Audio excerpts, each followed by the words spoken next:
Good morning, everyone. That's more like it. So thank you all for joining. Excellencies, distinguished guests, friends and allies, it's a pleasure to welcome you to this morning's event on advancing the agenda for a sustainable future and really centering adolescent sexual, reproductive and health rights. I'm going to dive straight into this because we have to make up on time. So we're really here to center the evidence, the best emerging evidence possible on adolescent ASRHR, and we will be launching a special supplement in the Journal of Adolescent Health this morning. But we're also meeting at a time when we have just adopted the Pact of the Future yesterday. A huge round of applause to the member states, the activists and people who got us this agenda. This also builds on the tremendous successes of the world's first and largest global forum for adolescents. Who remembers that last year? Yeah, a few hands, yes. Woo! The first and largest global forum for adolescents ever. And we also want to use this event to center youth voices at the front and start of the UNGA and the high-level political week. So without further ado, I would like to invite you all to engage actively and to really take up space this morning. A few housekeeping rules before we really start with the meat of this morning's discussion. There will be simultaneous interpretation for the remainder of the event. So if you haven't gotten an interpretation device, please get one. And you will be able to access English in channel 1, French in channel 2, and Spanish on channel 3. I would like to recognize and thank our event hosts and sponsors and allies in the fight to safeguard adolescent ASRHR, the governments of Chile, Colombia, and Ireland. A round of applause. And last but not least, it's worth just noting that I will be co-moderating this event with my comrade and friend, Shakira Chinara, my fellow South African. Yes, South Africa, yes, yes, yes. So jumping straight into it, as is the pace of a fast and furious UNGA week, I would like to invite up the following colleagues and allies and leaders to deliver a few remarks to open us off officially. I would like to invite Their Excellency Ambassador Carla Sirazi, the Director of Multilateral Division, Ministry of Foreign Affairs, Government of Chile. Minister. Your Excellency, my apologies.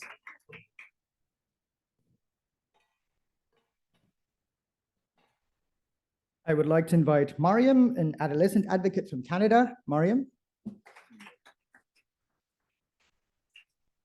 No stranger to us all, the Right Honourable Helen Clark, PMNCH Board Chair and former Prime Minister of New Zealand.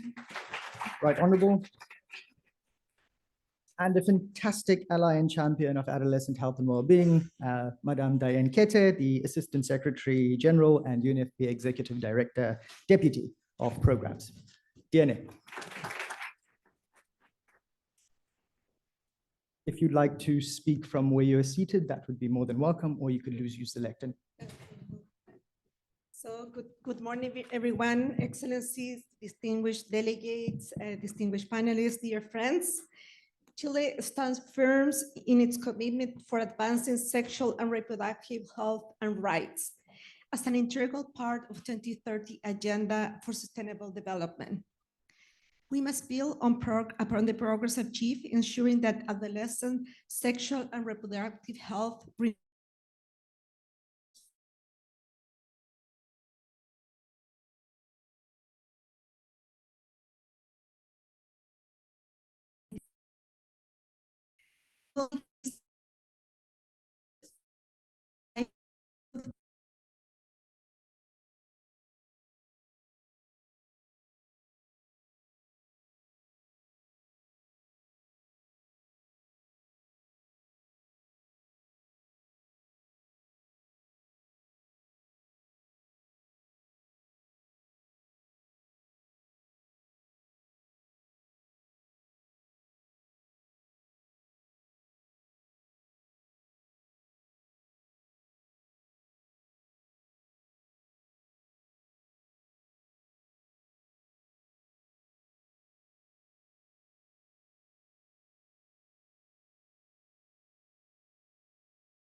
my fellow youth leaders.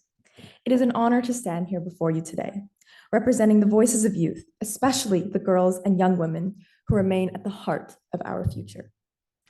Today, we gather not just to talk about sexual and reproductive health and rights, but to acknowledge that young people, especially girls, deserve more than just a seat at the decision-making table.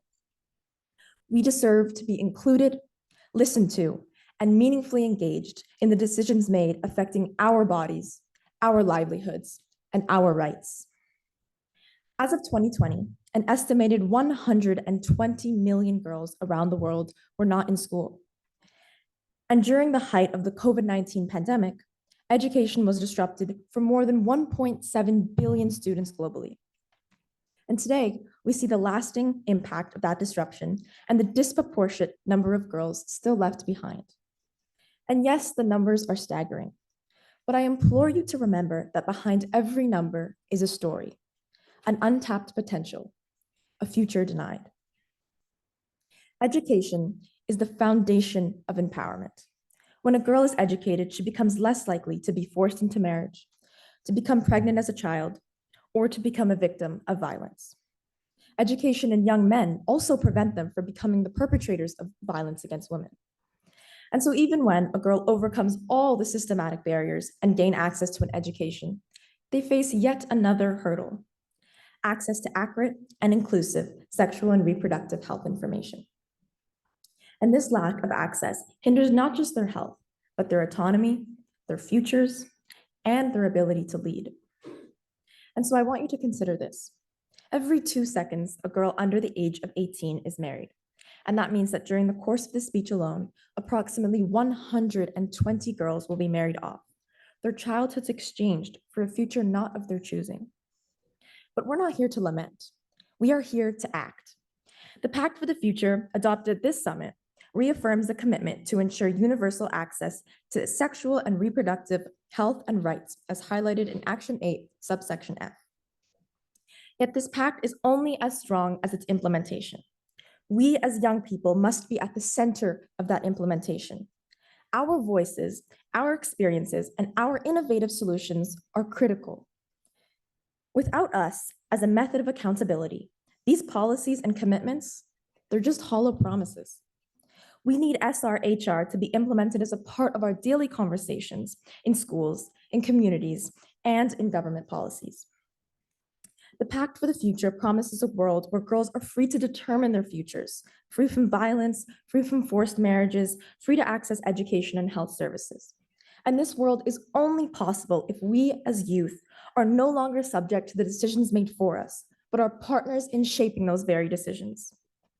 And so moving forward, we must ensure that the commitments made in the Pact are met with concrete actions. We must address the barriers that prevent girls from receiving comprehensive sexual education. We must dismantle norms that still allow for violence against women and girls. We must ensure that girls have access to the basic sexual and health services. And we must allow all girls to enjoy our basic human rights. And so today, I ask you not to simply see us as the leaders of some far, far future tomorrow, but as the leaders of today. We are here, we are ready, and we as young people are not going to stop until every girl everywhere has the rights, opportunities, and future that she deserves. Thank you. Thank you, Mariam, for those incredibly inspiring words. Indeed, we are here, we are ready, and we deserve more than a seat at the table. Love that. Right Honourable Helen Clark, if you'd like to speak from the lectern. Good morning, everyone, and thank you to Colombia, Chile, and Ireland for sponsoring this event. And happy to be here as board chair of the Partnership for Maternal, Newborn, and Child Health. Conscious, as Levy and others have said, that we're gathering as the 79th session of the United Nations General Assembly high-level event gets underway and the Summit of the Future has been launched. And we know that world leaders and their governments must do better for adolescent health and well-being. There's already been a couple of references to the Pact for the Future, and the good news is that it does encompass a new, first time ever, declaration on future generations from the UN. And that makes a commitment to opening up opportunities for young people to participate in the decisions which are shaping their lives. That, of course, must not only be a space created at the global level, you know, young people coming to the margins of ECOSOC or the General Assembly or whatever. This needs to be a space created at home as well. And I think where accountability comes in is people demanding of their governments, well, you know, you signed up to that in New York, but what space are you creating for me here at home at the national level, ideally also provincial and state and city and local authority level as well, as we know that so often very little attention is paid back home to what young people need. And as Mariam just said, we're here, we're ready, or words to that effect. We're roughly 3 decades after the Cairo International Conference on Population and Development, and progress has undoubtedly been made for some and in some areas. We know more young people stay longer in school, more have access to sexual and reproductive health and rights, and more are able to delay the age of marriage. But our concern must always be for those who are left behind. And there are many. For example, the 1 in 3 adolescent girls who report experiencing intimate partner violence. And I'm told there's very little progress on reducing that level of violence. As well as the approximately 12 million girls from 19 under who give birth each year in developing regions. And not only in developing regions, adolescent pregnancy is a challenge in my country. It's a global challenge. At around 750,000 girls under 15 are giving birth each year. So this underscores to me the urgent need for universal, comprehensive sexuality education, access to the full range of sexual and reproductive health and rights, and a supportive environment where adolescents can make their own choices and informed choices about their bodies and their future. Of course, young people are making it very clear that they want action now. In the lead up to the Global Forum on Adolescents last year, 1.6 million adolescents from more than 90 countries told us what they wanted. And that's reflected in the Agenda for Action for Adolescents. Young people were demanding laws which affirm and protect their bodily autonomy, ensure access to sexual and reproductive health services and rights, and give protection from all forms of violence and discrimination. And they want to engage, as has been said, with decision makers as equal partners and co-creators of the solutions they are looking for. At PMNCH, our teams worked hard to create platforms where young people and policymakers can come together. And that always gives a better chance of ensuring that the voices of youth are heard and that there will be action. We know that investment in adolescent health and well-being is an investment in the future of all of us. Conversely, a failure to invest will be very costly to our societies. The challenges of high rates of adolescent pregnancy, gender-based violence, lack of access to education, lack of comprehensive sexuality education are preventing many young people from achieving their full potential. Amazing that currently fewer than half of the world's adolescents have access to comprehensive sexuality education. We must not set young people up for lives marked by inequality, poverty, and lost opportunity. We must invest in adolescent sexual and reproductive health and rights to save lives, reduce inequalities, and lift human development around our world. That will also mean removing those punitive laws which restrict access to sexual and reproductive health services and rights, protecting against the harmful practices like so-called child marriage and female genital mutilation. All young people need safe spaces, education, and health care.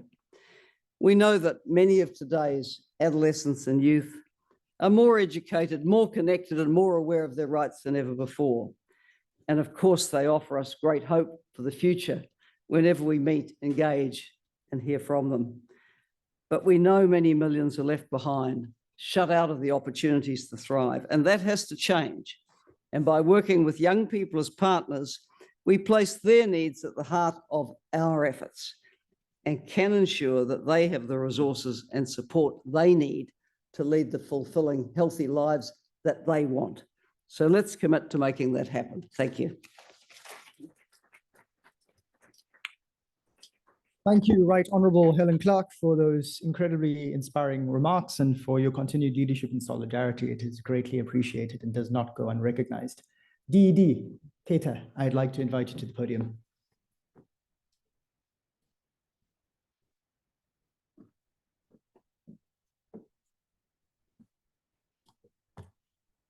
Thank you, moderator. What to say after Helen Clark? Right Honorable Excellency, Madam Helen Clark, BMNCH Board Chair. Excellencies, esteemed colleagues, distinguished guests, youth leaders, dear friends.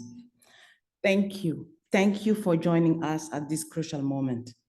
It is always an honor to be among people who know the centrality of sexual health and reproductive right. More than ever, let's continue to walk the talk. Our decisions, our strategies, and our collective will can shape a generation in their ability to thrive, to innovate, and to lead. Young people, young leaders are the present advancing at their own forward-looking pace into the future. They are already leading on issues that define our time.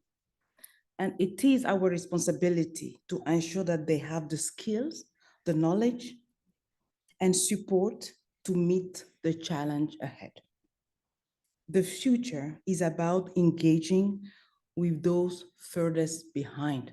Let's not forget them, the furthest behind. How do you go in a mountain of Mutupeke in DRC, or in a land in Amazon, or in Fiji somewhere? Let's not forget the furthest behind. Far too many young people remain out of reach, unable to access critical information and services, especially those in rural areas, conflict zone, underserved communities, or in the middle of ocean somewhere. The lack of access to comprehensive sexuality education is a particular concern and leaves them vulnerable to misinformation, risky behavior, and unintended consequences.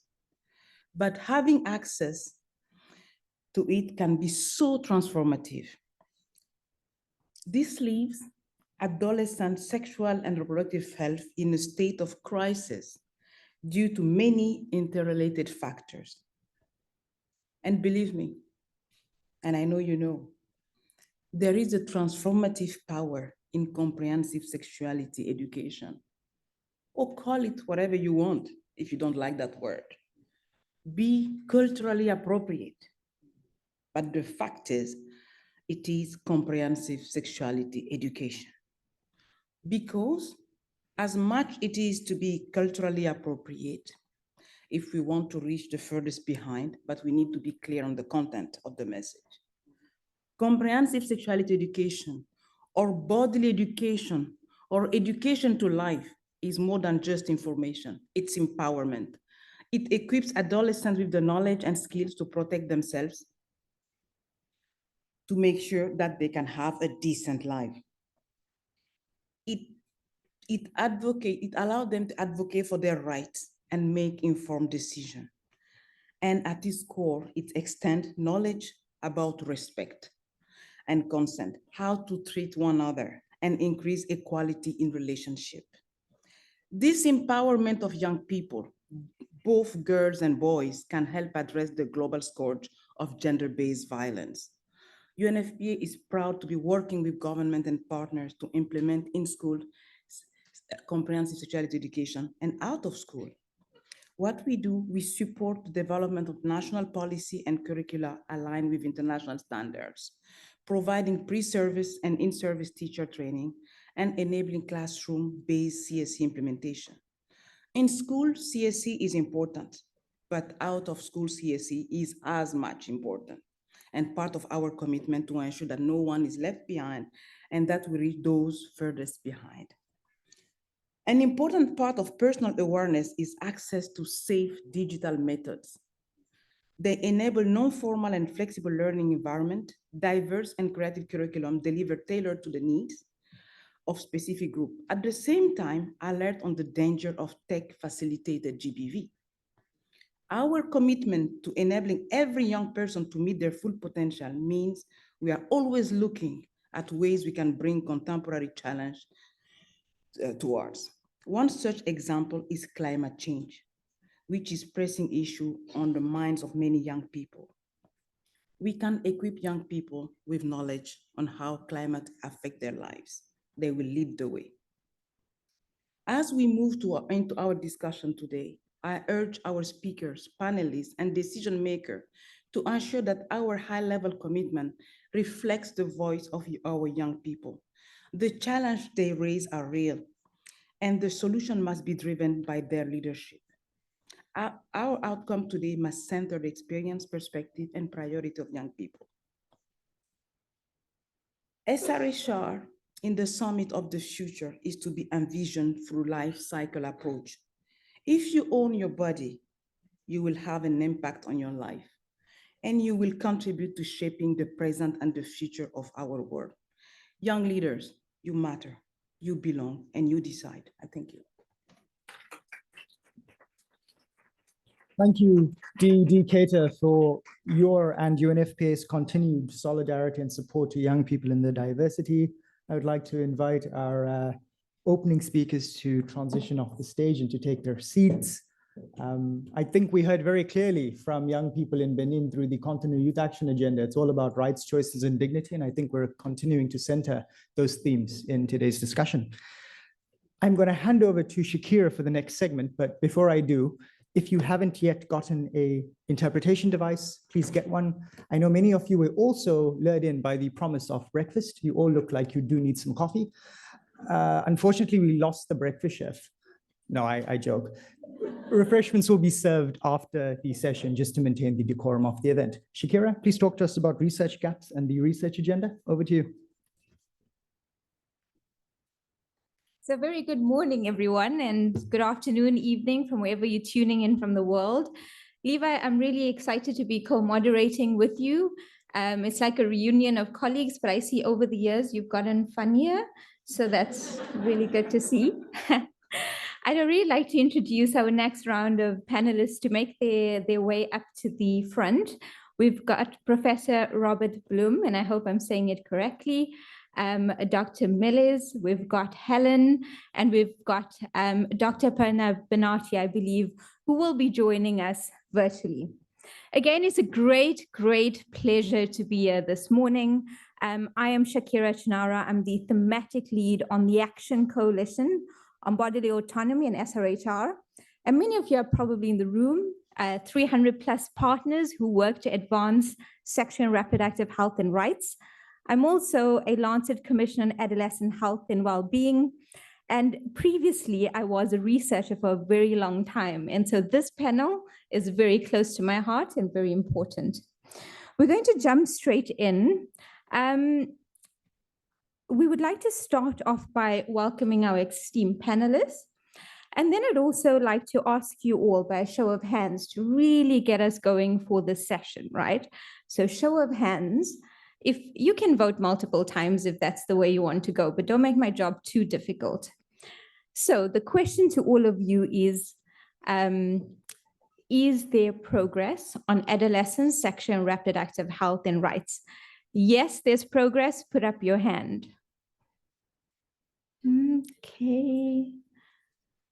No, there's progress, put up your hand.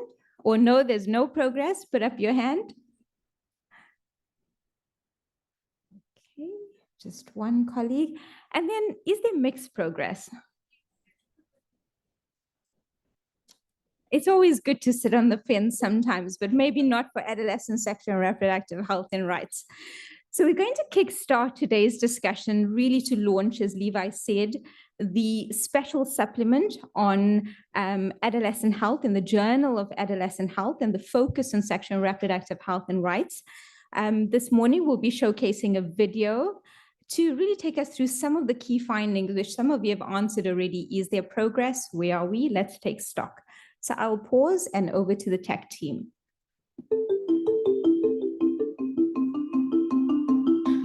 Today's 1.3 billion adolescents are not only the largest age group, but also the most diverse the world has ever seen. Over the Sustainable Development Goals period, we've seen significant progress. Globally, child marriage has declined by 20%. In 29 African countries, researchers have reported significant reductions in female genital mutilation within a single generation. Adolescent rights are on the agenda in many countries, and we have a greater understanding of how laws and policies can advance adolescent health and well-being. However, progress is uneven within and between countries. The percentage of girls and young women aged 15 to 19 who had their need for modern family planning met varies from 83% in North America to 24% in West and Central Africa. And challenges continue. 1 in 3 students aged 11 to 15 is bullied. Among girls aged 15 to 19, 24% will have experienced physical and/or sexual intimate partner violence by the time they turn 20 years old. Globally, 1 in 7 adolescents experiences mental health disorders, including 77 million girls. Criminalization of same-sex relationships in 67 countries threatens the health and well-being of LGBTQIA+ adolescents. We've seen a dramatic rise in opposition to comprehensive sexuality education. Insufficient investment has been made in adolescents' health and well-being. We need to act now. The potential cost of inaction is estimated at a staggering $4.1 trillion per year. Programs, services, and research should be tailored to young people in all our diversity. Nothing about us without us. Adolescents of all ages must be involved meaningfully. We must act now to make a difference in the lives of adolescents today and build a brighter, healthier, and more sustainable future.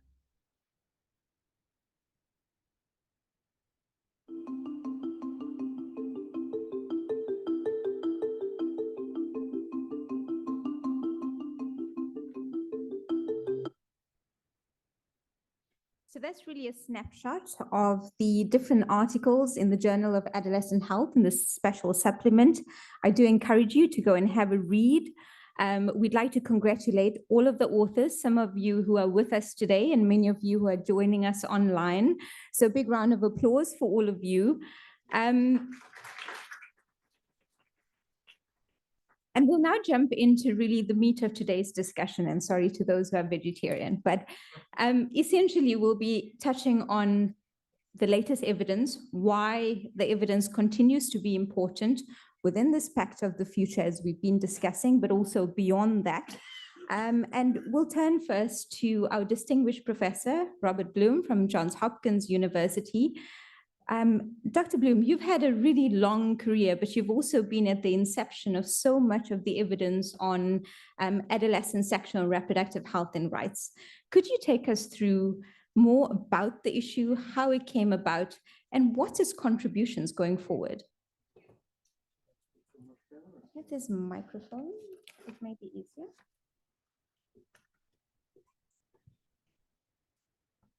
Good morning.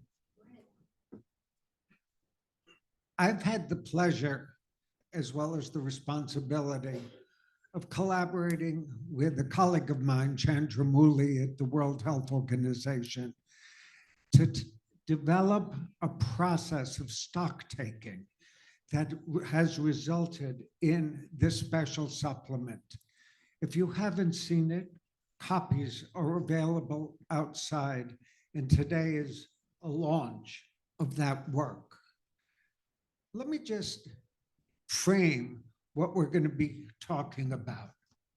30 years ago, the United Nations convened the International Conference on Population and Development, which for the first time emphasized the importance of adolescence and established a rights-based approach to sexual and reproductive health. That approach represented a dramatic shift away from population control to the empowerment of girls and women and couples to control their reproductive futures and make their own sexual and reproductive health decisions.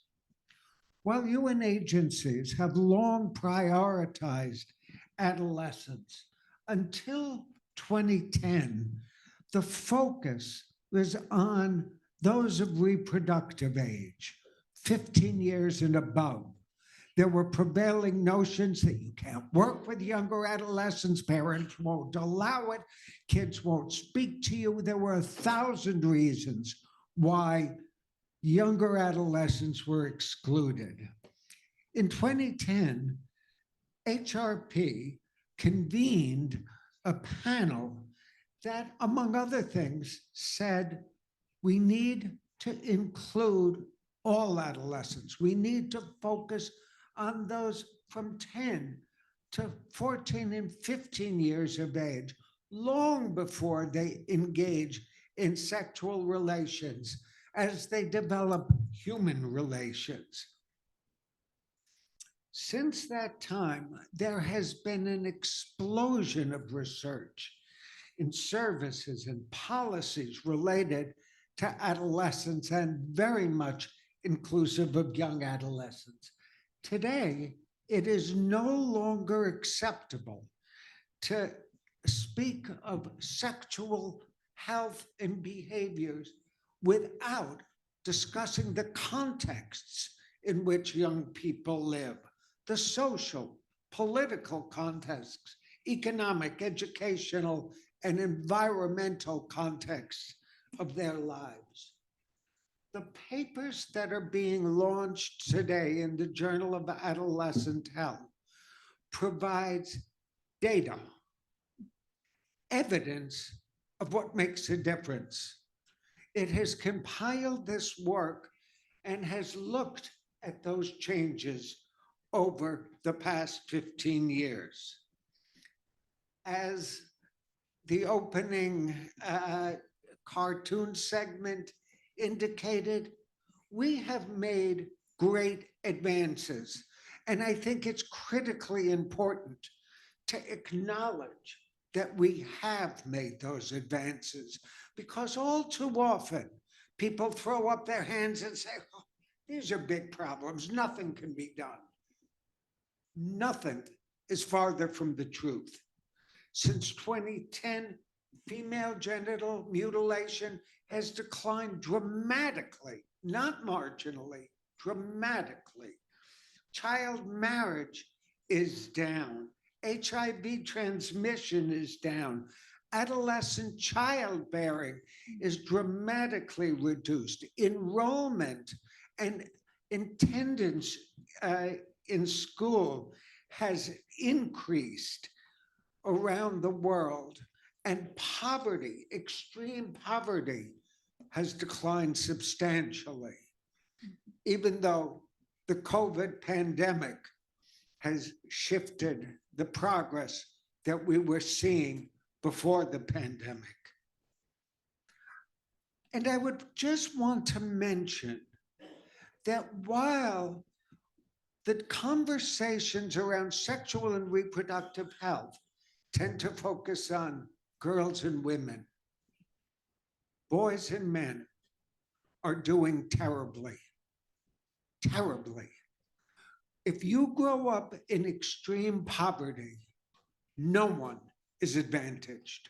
Boys aren't, and girls aren't advantaged.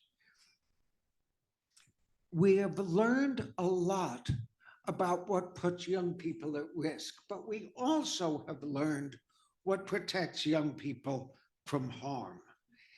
And Today, we have a much more inclusive approach, not only in thinking about the entire age spectrum of 10 to 19, but we also have a more inclusive approach for those who are ethnic, linguistic, and sexual minorities.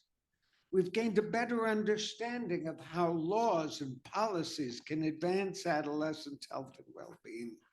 And we know more than we did a decade ago about some of the unanticipated consequences of laws and policies. While significant progress has been made, there's a long distance to go to reach the Sustainable Development Goals by 2030. Critical research undertaken with and by young people themselves is critically important to understand adolescent outcomes and adolescent priorities across diverse contexts. There's a pressing need for more longitudinal studies that seek to understand the developmental trajectories and identify critical points of intervention. Implementation science must be leveraged to determine how best to scale up evidence-based programs and policies. Importantly, efforts to improve laws and policies impacting adolescent health must be redoubled. Comprehensive sex education should be expanded and strengthened to promote social norms that foster gender equality. Health systems and services must be adapted to be more responsive to the unique needs of adolescents, with particular attention, as our colleagues in the first panel said, to those who are most disadvantaged.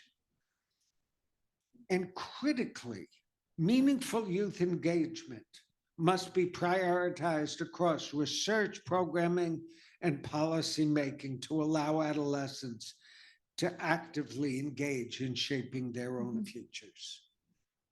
In the decade ahead, the international community must build upon the progress and lessons of the past to accelerate action in adolescent health and well-being.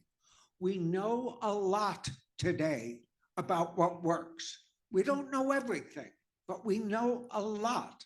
And it is our obligation to base our policies, our programs, our services based on what we know makes a difference and not on what we feel makes a difference. It's toward this ambitious goal of creating a future in which every adolescent is able to realize their full potential. That is our goal. And it's towards this ambitious and essential goal that our collective efforts must be directed as we look to 2030 and beyond. Thanks.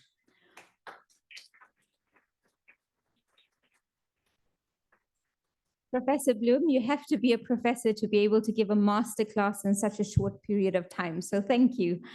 But you also raised a really critical point, and that's the International Conference on Population and Development, but also the Beijing Agenda. And 30 years ago, I can't remember which speaker had said it. I heard it yesterday, but 30 years ago, essentially, the world found common ground to adopt a really progressive agenda, which is now no longer the case. And so you've really pointed us towards that and the importance of the evidence in taking forward these important declarations. I'm now going to shift in this fireside chat to our esteemed panelist, Dr. Melis Kizilkan.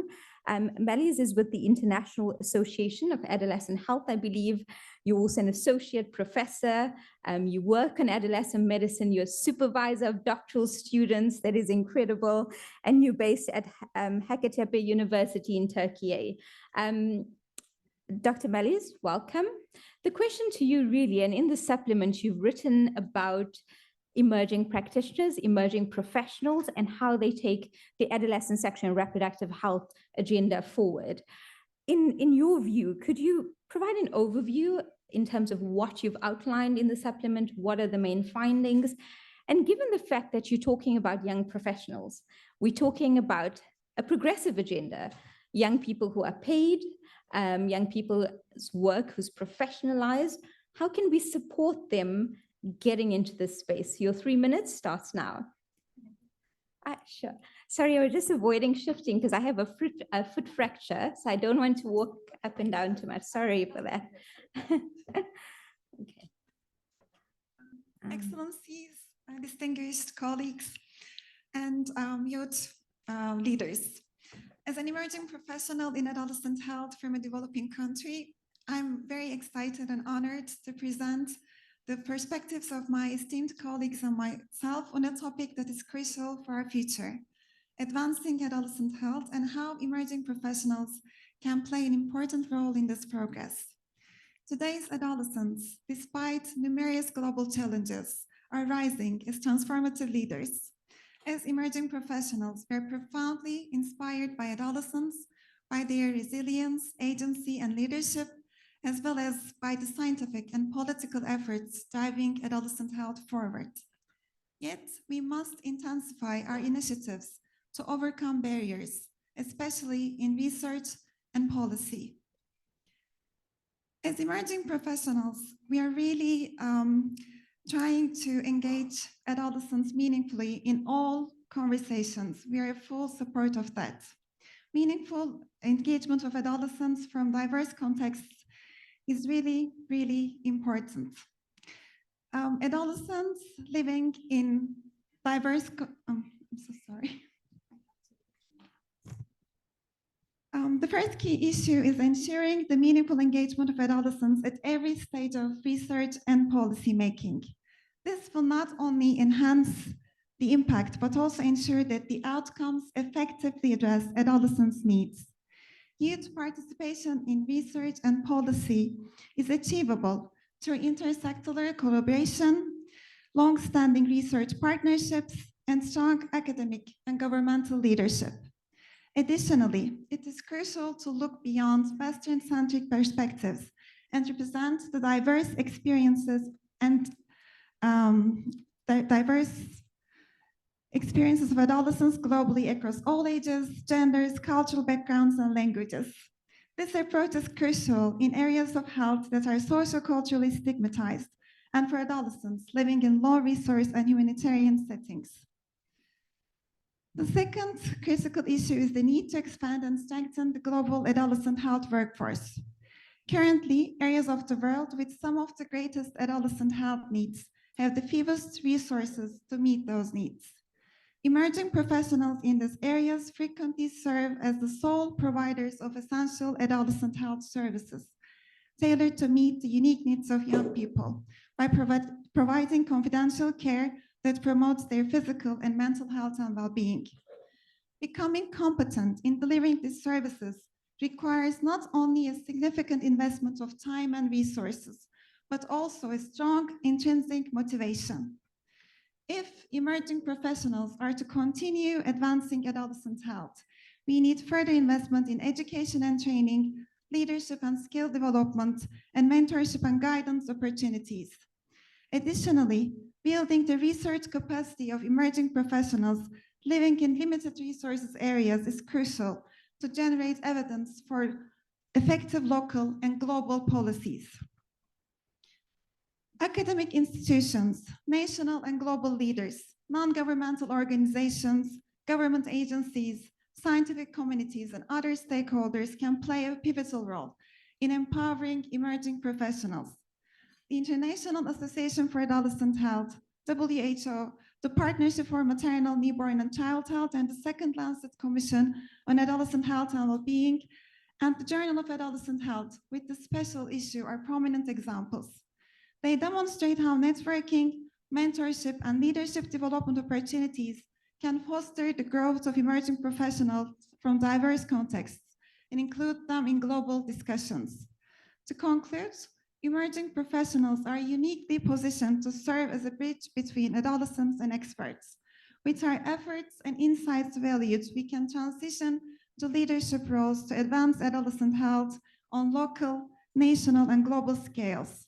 By prioritizing meaningful adolescent engagement and empowering emerging professionals, we can bridge gaps together, ensuring that all young people can thrive. Thank you very much. Thank you very much, Dr. Melis. And again, I do apologize to my fellow panelists. I'm a bit wobbly at the moment, so thank you for your understanding. We're going to shift now to Dr. Helen Habib from the Africa Population Health Research Center. Dr. Helen, your 3 minutes will be around giving us a snapshot into the supplement, a snapshot of the findings in the African region. So over to you. Thank you very much, Shakira. Good day, Your Excellencies, delegates, and colleagues. It is really an honor for me to be here on behalf of all my collaborators who work together on developing the supplement, which is a really critical body of work in understanding the status of sexual and reproductive health among adolescents.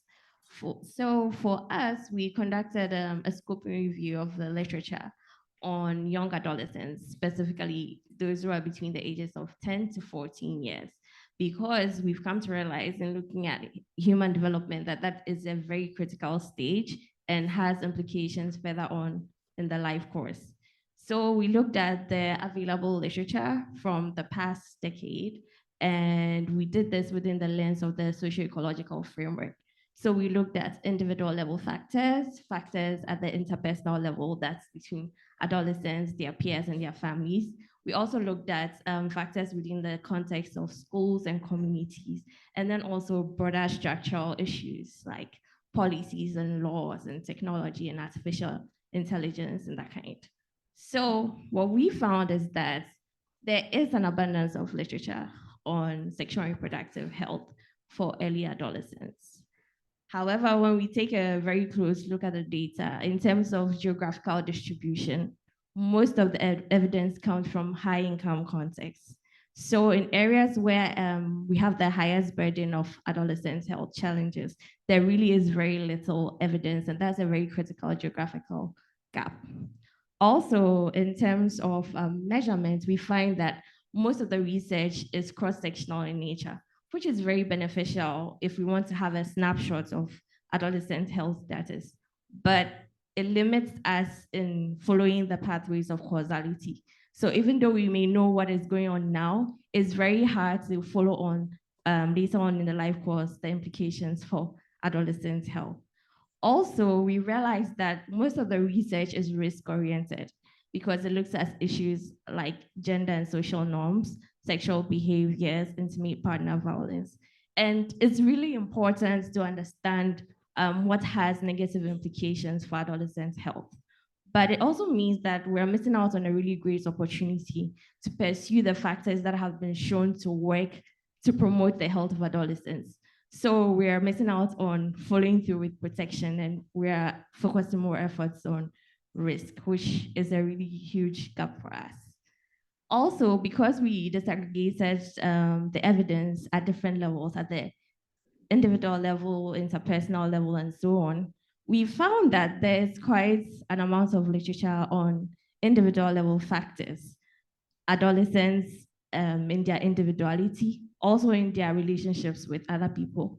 But when you move further on to the school context or the community context, there's really very little to go by. And interestingly, we found that we couldn't really find much evidence on broader social structures, like issues like policies and laws specifically targeted at young adolescents, which Robert spoke about earlier. So that is really a massive gap, especially in the context of why we are here today at the high level. So based on these findings, we made recommendations for the next decade, which we hope will be implemented.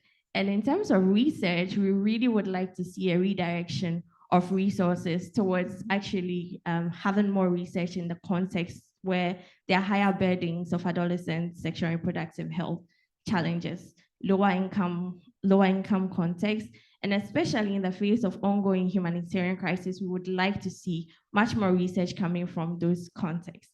Also, in terms of implementation, it's really time that we focus more on promoting the factors that work, the programs and the strategies that have shown that have demonstrated to work in the past. We really need to hone down on those and pursue that in the coming decade. Also, in terms of policy at a high level, which is very important and has come up several times, we really need to center adolescents. They need to be at the center of everything that we do, the decisions that we make. And we need to look at the implications of these high-level issues on the lives of adolescents. And whilst we do that, let's keep in mind that nothing about us without us. So we hope that these recommendations will be followed through in the next decade. Thank you, Shakira. Thank you, Dr. Habib. You brought my favorite phrase back into the room. We're now going to shift to Dr. Prerna Banati, who I believe is joining us online and couldn't be with us in person. And we wish that you were, Prerna. We're going to allow you to bring this panel to a close and essentially share with us, given your work at the World Health Organization, given your contribution to this special supplement on adolescent sexual and reproductive health and rights, what's working and what are the gaps? So over to you. Thanks so much, Shakira, and thanks. And it's really lovely to be part of this amazing panel. I'm really delighted to represent WHO, in fact, one of 2 departments at WHO who contributed to the special supplement and who are co-hosts of this event today. So my name is Prerna Banati. I'm an adolescent health and development scientist. And I'm really happy to share with you a little bit about what we've supported in the supplement, what we provided for the supplement on what works to improve adolescent SRH and well-being. And as Bob said so eloquently, more than ever before, we really know what works to support adolescents. And so I'll share with you just a few highlights that have been drawn from the issue today. So increasingly, we're seeing successful quality intersectional and gender transformative interventions to support healthy and positive social and gender norms for life. In fact, in the supplement, a review of these interventions describes firstly the importance of tailoring these approaches for both boys and girls, for recognizing the developmental needs of younger and older adolescents, and the importance of not excluding younger adolescents. Often I think in programming, we see younger adolescents being excluded because people think they don't understand what's happening, but of course they do. And so we should be tailoring our approaches to younger adolescents as well. Incorporating multi-level approaches, so at the individual level, but also at the institutional level, at the family level, and at the community level, very important. And also engaging multiple sectors, so health, education, sports, in a collaborative approach to addressing well-being holistically. Secondly, I think, and we must not forget that schools are a critical place for adolescent growth. Mariam, at the beginning of our session today, reminded us about the importance of education as a driver for the health and well-being of adolescents. And indeed, many schools are embracing health promotion. School health programs operate in over 100 countries worldwide, yet only 60% respond to the development needs of adolescents. So using school health programs and delivering comprehensive sexuality education, we can reach more adolescents and link them to health facilities and child protection systems. So WHO is working with UN partners to support the scaling up of health promoting schools, including delivering quality health, school health services. And maybe a third example, if I can, about adolescent responsive policies and programs. And again, our colleagues on the panel really did speak to this. We've done an analysis, and what we've seen is in 115 countries that are using the most recent WHO SRMNCAH survey, it's a mouthful, 77% of countries reported having at least one full-time person employed in the National Adolescent Health and Wellbeing Program, but 58% of countries reported having a regular budget for this program. Our paper in the special supplement proposes strengthening policy features so that they are appropriately responding to adolescent need. They're taking a participatory approach to including adolescents from the policy design phase, noting that only 50% of countries at the moment include adolescents in their plans for health. They should expand inclusion and coverage of effective policies so vulnerable adolescents can also benefit, and ensure effective implementation, and as much as possible, monitor and evaluate these. The paper also exposes research gaps, which are critical to fill if we want to advance evidence-based implementation. In response to gaps to the evidence base, WHO is conducting a research priority setting exercise on the sexual and reproductive health of young adolescents, led by our colleague, Dr. Sherry Bastine, which builds on the findings from the special supplement. The purpose will be to inform the next generation of research and programming on SRHR with young adolescents. And it uses an adapted, rigorous Chinri method and works to engage experts and a wide group of stakeholders to assess the outcomes. This exercise will be completed in the early part of 2025, and we really look forward to sharing the findings with you when they're ready. The website for today's events will share with you more details of how you can be involved too in looking at the future next generation of research and programming on SRHR with young adolescents. Thanks so much. Really a pleasure to be part of the panel, and I'll hand back to you, Shakira. Thanks so much, Dr. Prerna Banati. I hope everyone can give you a round of applause and you can hear it. Before the session, many of you had registered and many of you had submitted questions. Unfortunately, we won't have time to answer these questions, as with most events. But, you know, the panelists are in the room, various of the other authors are online as well, and you can find them, maybe a tea or coffee. The two questions which were posed by the audience was, one, how can we advance adolescent sexual and reproductive health and rights in culturally difficult contexts? That's a good one. Not that I have favorite questions. The second one is, where is the progress, or where can the progress be in terms of adolescent sexual and reproductive health and rights and climate justice? To bring us to a close, I'm going to do the same activity we did at the beginning, but with a different question. And that will allow us to have Professor Bloom give us closing remarks on behalf of the panel by popular demand on the WhatsApp group, Professor Bloom. So in the room, put up your hand if you're the following, and you can put up your hand more than once if you'd like. Are you a policymaker? Do you work in the multilateral system? High up, let's see who you are. We know where to find you at coffee. Okay. Do you work in governments? Are you part of a member state? Okay. Anyone from the private sector? Anyone from philanthropy? Oh, Linda, why is your hand so low?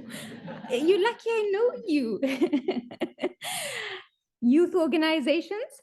Civil society? Okay. So Professor Bloom, to bring us to a close, these are the types of stakeholders we have in the room. I'm going to ask you to pick one stakeholder, just for now, okay? Just one stakeholder. What action would you like them to take from this discussion?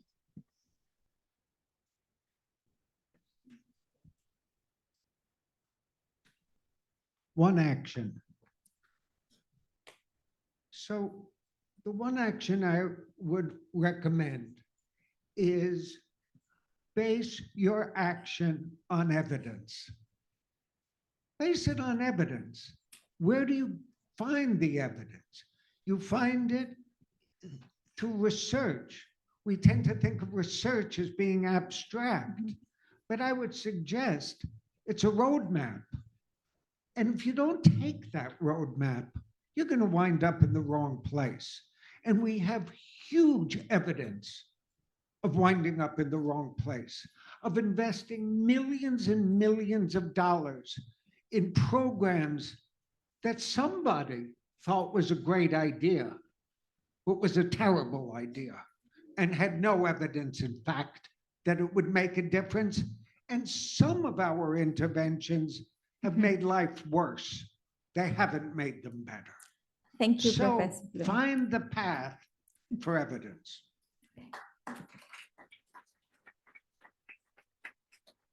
Hashtag the evidence. So this brings this panel to a close. I'd like to thank our panelists, Dr. Prerna Banati, who's with us online, Dr. Helen Habib, Dr. Maliz Kizilkhan, and Professor Robert Bloom. To sum, the special supplement takes stock of adolescent sexual and reproductive health and rights. The next time I meet you, I'm going to do a test quiz to see if you actually read it. It's really important. As Professor Bloom said, all about the evidence. We're now going to call up a young poet, Cedal. I don't know if you're in the room. I believe that you're young, feminist, powerful. I can see the power from there. I will now finally move. Sido, you're going to take us through a poem, I believe, Welcome. I'm going to ask other panelists to leave the stage and hand back to our brilliant co-moderator, Levi Singh.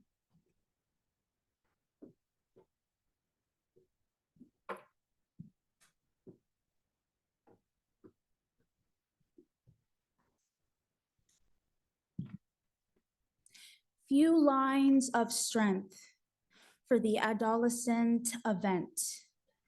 1, 2, 3, 4, 5. The chains have been broken. The chains of predetermined notions have been broken. Notions of the past, notions of the future no longer can be cultivated by the palm of a stranger. The hand, given the baton of right, the hand, given the dream we see, is our very own. Bracelets that subdued us together, bracelets that dampened our minds. Open. Though we strive to pick apart the pieces of bags left in our trail, bags of before, bags of flowers that need to be watered. These trails of the past are never to negate us, but to empower us to forge ahead together in unity. To our rights as adolescents, we stretch out our hands to the right. To our rights, our people are calling. Open. We are able to move. Our ankles are able to stretch. Our minds are able to stretch. Our opinions are able to stretch. Our speech is able to stretch. The chains have been broken. Oh, the chains have been broken. Now I determine my title.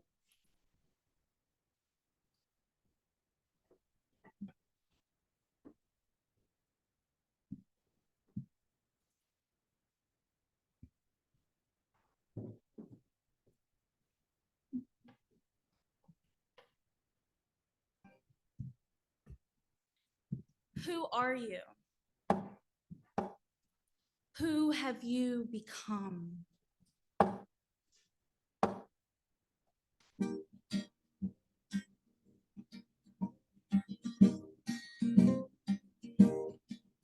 Who are you?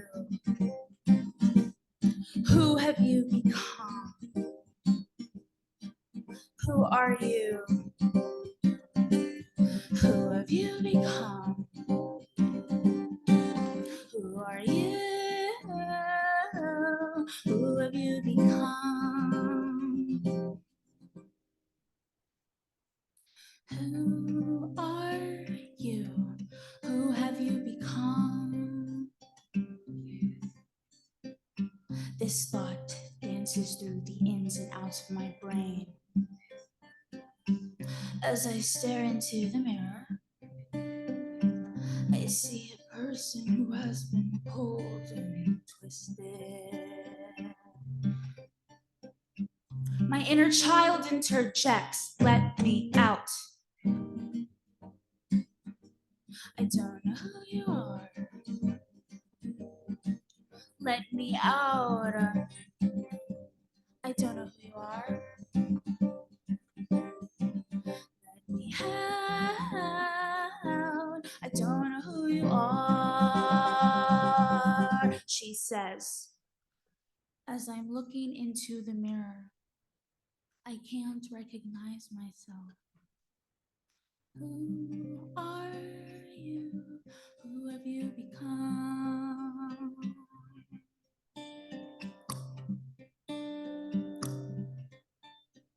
Something in me clicks. I need to find myself. Everything that I am and I do. is a parody of accumulated opinions and trends. Being a Black girl is fun. The glow from the sun, the harmonized laughter, ha ha, not thinking of anything and thinking of everything. My thumb cramps as I scroll, spending time on the capital of trends. As it has deteriorated the progress of me truly being myself, it has clouded my beautiful brain and is collectively leaving me desolate. As an adolescent and a person of youth, it is a thief of joy, a thief of joy.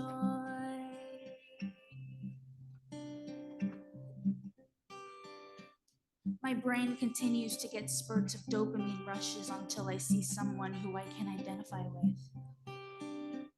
I have stepped into the knowing that we are like flowers, but one by one, our petals get picked apart until our entirety becomes blank, becomes empty. Except we do something. Being caged to this mentality is easier than breaking from it. I'm no Supergirl, I'm only a human person. But this thought continues to get overshadowed by outside words that title me a strong Black female. It is draining. It is exhausting. I feel under duress to conquer things others can't. This leaves me in a loop of an unending identity crisis.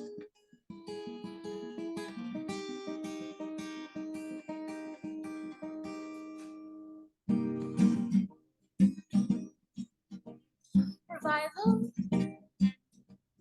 can come from words. All I need is within me right now. A troth I repeat and have gradually embroidered into my mind. Through this, the thoughts that once swam through my head have all been washed away. I have been inspired. My heights are gracefully chosen by me. It is me demanding the world to grant me the baton. Now determine my title.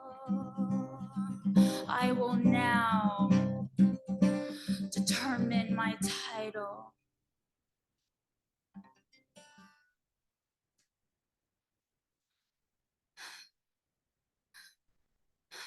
Dew of heaven, in stillness we daily thrive. The counted moment, as the dew of heaven flourished through our soul, to strengthen our mortal flesh,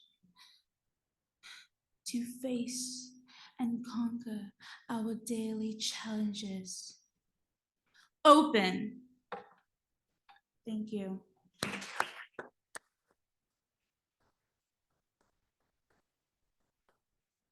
You can keep the applause going for Cito. Thank you, Cito. That was fantastic. You really had me at that rush of dopamine line. I think we're all searching for that rush of dopamine at the end of this week. Thank you, Shakira, for moderating that segment. It was fantastic, and I'm sorry about your ankle. I'm sorry that the Olympics didn't go as well as planned as well for you. Let's stick away from the high jump. We're moving along to the policy dialogue segment, and I think we heard the world is definitely getting better for adolescents and young people, but at the same time, inequalities are deepening, they're widening, and they're becoming more aggressive. So let's talk to some policymakers and learn about the pragmatic steps that are being taken to sustain the gains and hold the line in a challenging context. I would ask you to hold your applause so I can get the esteemed panelists on stage, and then we can give them a rapturous round of applause after, right? I would like to invite the Honorable Minister of Education and Training for the Government of Lesotho, the Honorable Ntoyo Rapapa, to the podium. I would like to invite the Deputy Minister of Youth and Sports for the Republic of Bulgaria, Mr. Peter Mlendov. Their Excellency Ambassador at Large for Gender Issues and Feminist Global Policy of the Government of Colombia, Arlene Tickner. Your Excellency, please join us. And last but not least, Sarah Hunt, the Counselor for Development Cooperation and Africa Division at the Department of Foreign Affairs of Ireland. Sarah, you're welcome. And now for that round of applause.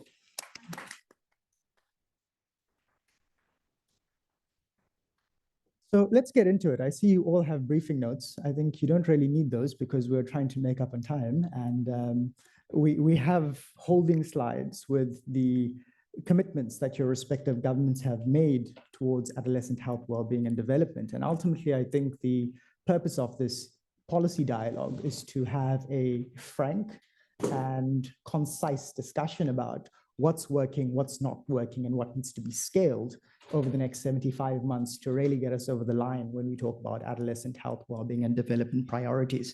Let me turn to you, Minister Rapapa. We know Lesotho has made tremendous strides in HIV prevention. In 2021, you had reached the UNAIDS 1990 targets. Tell us what you're learning about in terms of strengthening the provision of CSD in schools and linking young people to health services through the basic education environment. You have 2 minutes, Mr. Rapapa. Oh, thank you very much, the moderator. Greetings to all of you, Excellencies. In Lesotho, the population is about 2 million, and we introduced comprehensive sexuality education for adolescents. It has worked for us, but we had few challenges. One, it was introduced compulsory, but since it was not used as part of assessment for the students to progress, students were not actively participating in that program. So now we are changing to saying that one, it's going to be compulsory. Number two, you'll have to pass it in order to gain access to tertiary education, and including to high school from primary. In that respect, participation will be a little bit more higher. The other thing that is a challenge is the advocacy for the comprehensive sexuality education itself to become compulsory. Some other people are saying agriculture must be compulsory, religious studies must be compulsory, history must be compulsory. So we have to advocate to ensure that CSE becomes high on the agenda based on the facts that have been highlighted here. We must have facts and then advocate for it to become higher on the agenda in terms of education. I think we'll go far. Lastly, we have health education in the schools, but the pathways to get to health centers is the one that we still have a challenge. Young youths in our country are not really happy to interact with the adults when they get to health centers.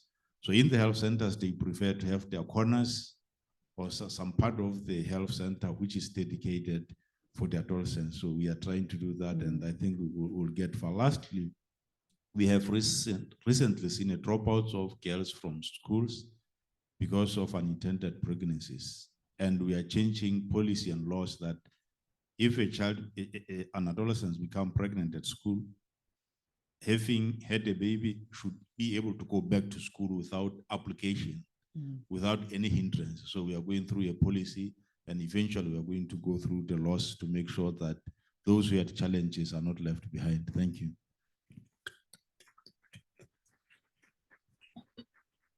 Thank you, Minister Rapapa, for those insights. I think that's incredibly useful learning about not just the context of Lesotho, but also of Southern Africa. I think the issue of girls' re-entry after pregnancy in schools is definitely one that is growing in the minds of policymakers in Southern Africa, and we're keen to learn more about what is working in the context of those re-entry guidelines. Deputy Minister Peter, lovely to see you here. So yesterday, I think Chris Carter had mentioned that it's difficult for fostering coordination effectively within governments, simply because there's no incentivized to collaborate and to coordinate. You've been in the development space for years, and your government has made specific commitments around increasing efforts around coordination. Tell us what you're learning in efforts to enhance coordination, especially for psychosocial support and CSE for adolescents and young people in Bulgaria. Thank you so much. I can call you my friend, as our history goes back many, many years ago from the youth sector.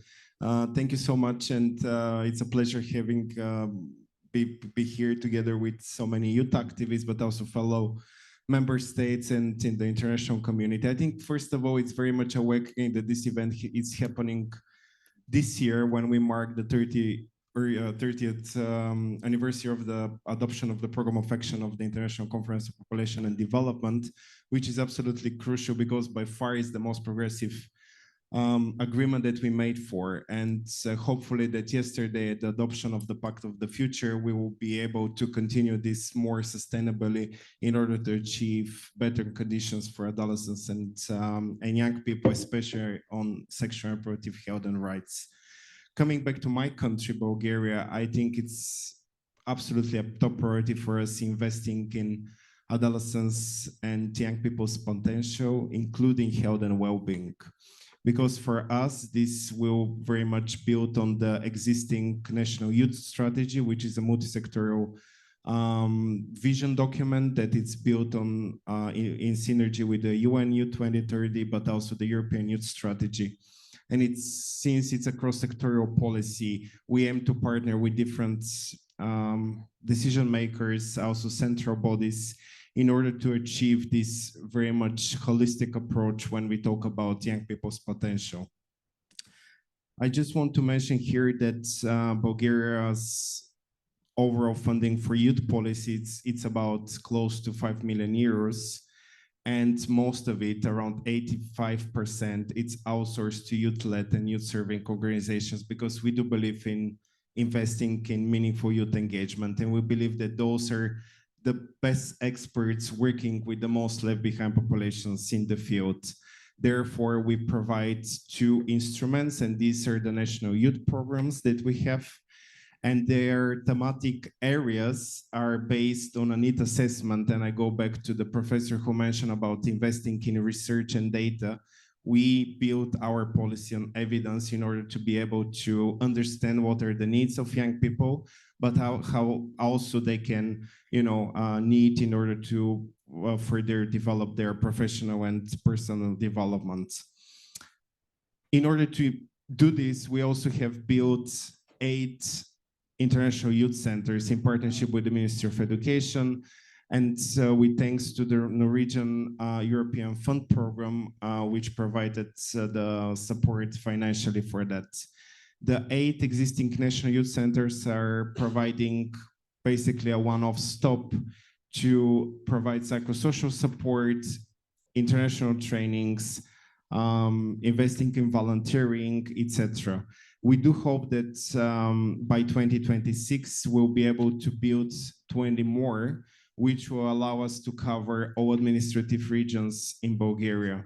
This will be also helping us to reach the ones that are living in rural areas, and they're the hardest to reach in order to provide opportunities for them. And we believe that in these centers, with the support of local municipalities, we'll be able to provide psychosocial support, access to sexual and reproductive health information, including CSE, which is so crucial nowadays, especially, and I'll conclude here, with increased rates of opposition towards ASRHR, especially when it comes to CSE. So with that, as coming back to your question about coordination, we do believe that an effective coordination lies from a bottom-top approach in order to really be able to reach the most that are in need. And hopefully by the next event, when I will attend, we'll be able to progress some data, how we manage to reach adolescents and young people through CSE in those 21 youth centers in Bulgaria. Thank you.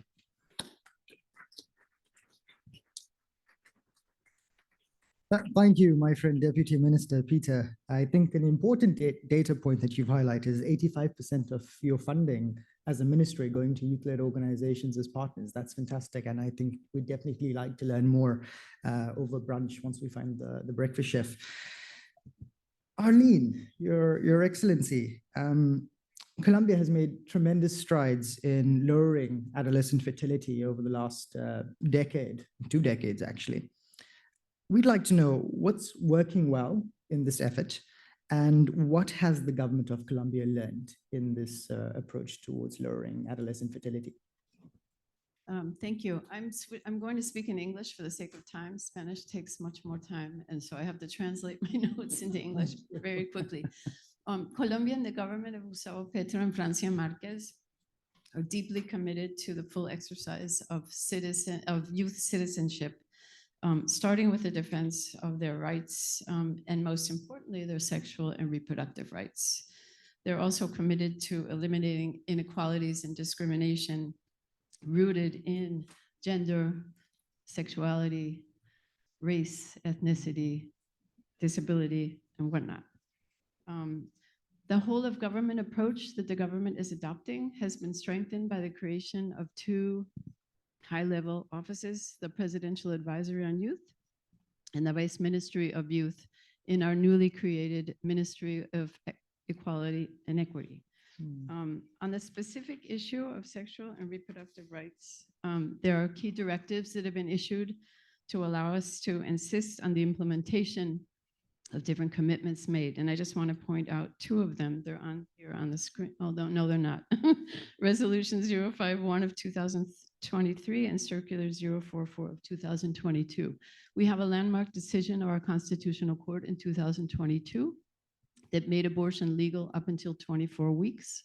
These directives seek to guarantee the right of youth to the voluntary interruption of pregnancy, consensual, obviously informed, but without stigmatization normally associated with this, right? These policies, yes. These policies have also increased access to anticonceptive methods, which has resulted in a clear reduction in teenage pregnancies. Over the course of 2 years, approximately 20%. We hope to increase these levels towards the future. And I just want to add a final point related to our armed conflict. Obviously, conflict-related sexual violence is a huge problem in our country. We continue to be committed to strengthening mechanisms to combat violence for reasons of sex and gender related to the conflict and unrelated to the conflict. And in this sense, we're in the process of strengthening a national system of registration, attention, follow-up, and monitoring of these crimes. Thank you, Your Excellency, for keeping that brief yet focused. And I love this concept that's emerging of youth citizenship. I think overlaying that with the adolescent well-being model that has been produced by the 8-6 and others is definitely something to explore further in conversation. And I mean, reducing overall adolescent fertility by 20% is no small feat. So we really do applaud the government of Colombia for their efforts in this. Sarah, great to have you on the panel. Yesterday, I heard from a senator at the accountability breakfast, a senator from Ireland, who said that they never thought that they'd see, number one, abortion freely available and accessible in their lifetime, but more so access to contraception for girls, women and girls, 17 to 25 years old, freely accessible. Remarkable progress in a very short space of time, and that's a testament of courageous policymaking and courageous lawmaking. What challenges have been faced in making contraceptives freely available for 17 to 25-year-olds, and where to from here for this landmark program in Ireland? Thank you very much, and good morning. It's great to be here on behalf of Ireland at this event. Excellencies, honourable guests, and distinguished friends. I mean, my focus will be a little bit more on our development cooperation programme. That's coming from Irish Aid and from that side, where we have a very strong emphasis on the furthest behind first. And very much that has traditionally translated into a focus on women and children, crisis and conflict affected communities, and marginalized socioeconomic groups, including those at risk of HIV or people living with disability. But we've learned really that we also have a greater appreciation of the benefits and the need for a more focused engagement with adolescents and youth. And it's impossible, I think it was mentioned earlier, to engage on climate change without really thinking about youth as central stakeholders in that. And you've mentioned there Ireland's renewed and revitalized approach to sexual and reproductive rights and health. And this very much does build off the changes in our domestic legislation. And what I would flag in that is that those changes were driven by an engaged, passionate, and youthful electorate. And that the messages communicated could not have been clearer. Sexual and reproductive health and rights are important, and that these are issues that young people and adolescents are willing to engage with, often passionately, and on which they will vote. And these domestic changes have been accompanied, and you've mentioned there, in new developments in the ASRHR agenda, and in particular, since 2022, the government has introduced a free contraception scheme for young people aged 17 to 25 years old. And it has since been expanded, and there's ongoing discussions around that domestically. But I would say again that the initial intervention was informed by a clear, evidence-based assessment of need and demand. And what we've been able to do on the development side is very much build on what has happened on the ASRHR agenda domestically and bring that into a new initiative on ASRHR and our development cooperation. And what the initiative does there, it consolidates and it strengthens Ireland's long-standing commitment to address sexual and gender-based violence, to improve maternal and newborn health, and to end the epidemic of HIV. But it also commits us to refocus our efforts in humanitarian settings. But in particular, our new focus is on adolescents.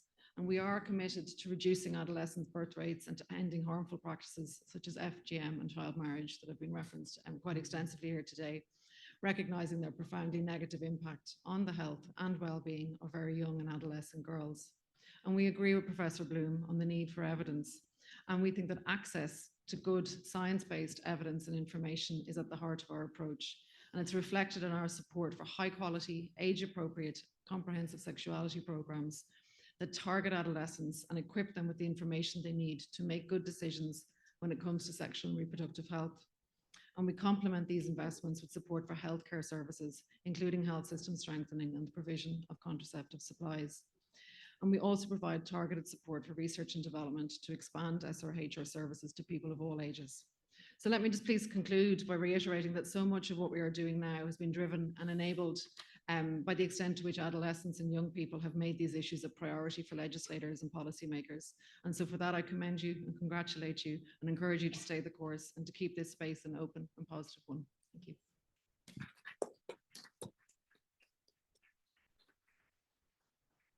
Thank you, Sarah, for sharing the Government of Ireland's continued commitment to adolescent health and well-being, and for sharing the almost journey of centering them within IDC, International Development Corporation. I think the approach to reaching the furthest behind first is definitely something we should all be keeping at the forefront of our minds over the next 75 months.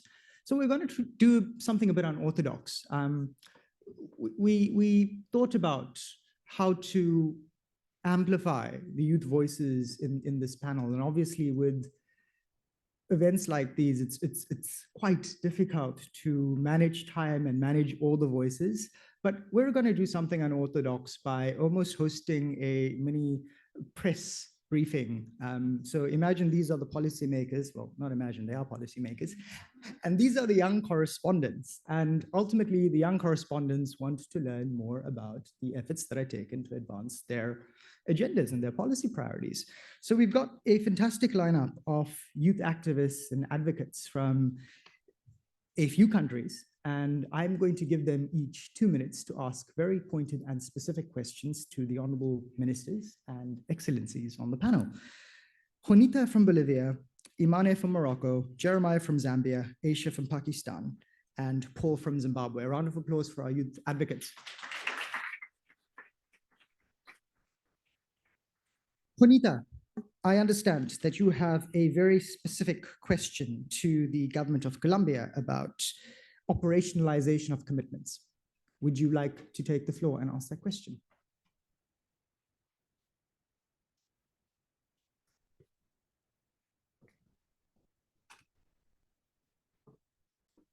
Hola, muy buenos días.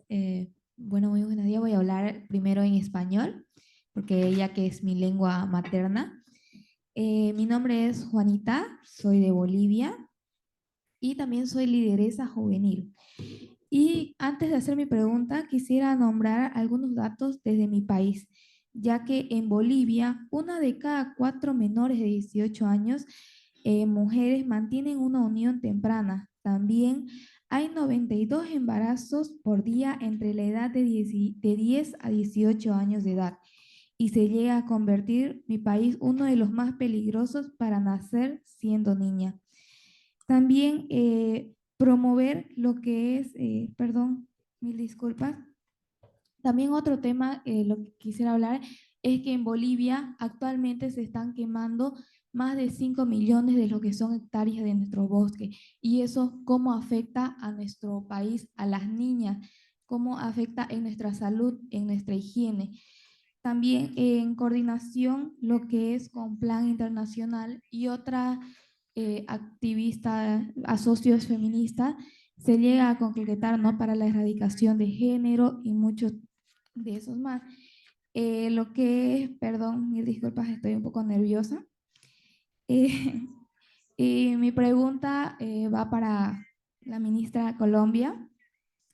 ¿Cuál podría ser la mejor manera de impedir en nuestros temas de salud, derechos sexuales y derechos reproductivos para que las niñas, adolescentes y jóvenes podamos ejercer nuestros derechos, ya que se debe invertir basado en nuestras propias experiencias como nosotros los jóvenes, lo que vivimos diariamente, ¿no? Y ya que es muy diferente vivirlos desde nuestras experiencias a ver cómo lo ven ustedes. Muchísimas gracias. Thank you, Juanita. And no worries of your nervousness. Thank you for amplifying your voice. I'm going to ask their excellencies and our honorable ministers to wait right until the end to respond collectively, if that's okay. Imane, I hear you have a question on the operationalization of commitments. Fancy word for getting things done. Shoot. Thank you so much.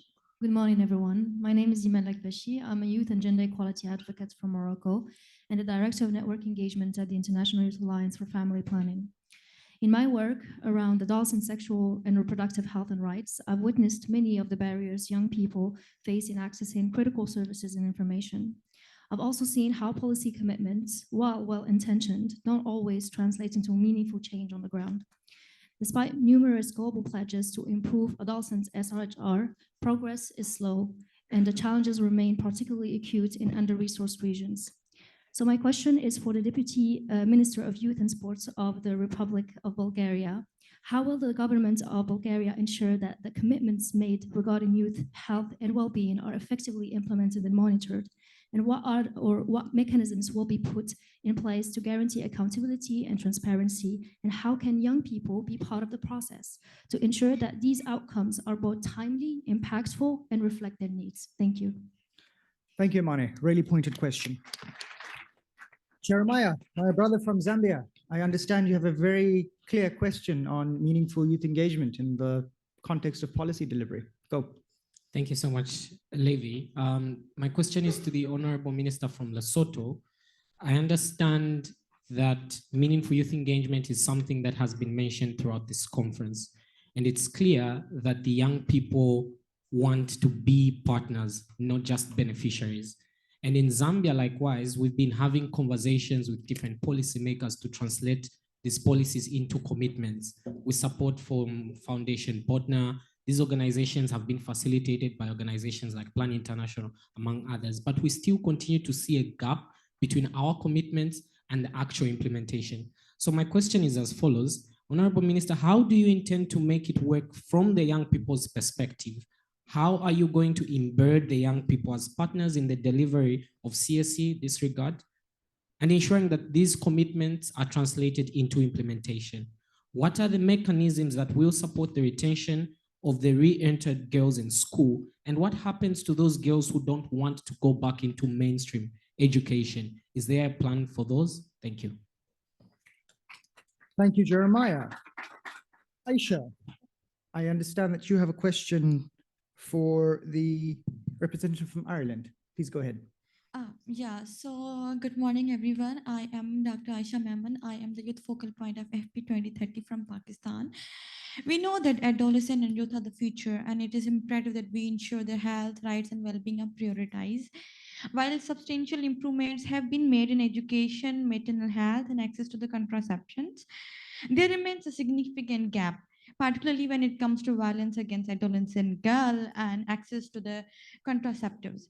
My question is simple, which is what measures are in place to ensure comprehensive sexual education is accessible in school and communities, and how are you addressing cultural and religious barriers that might hinder its implementation?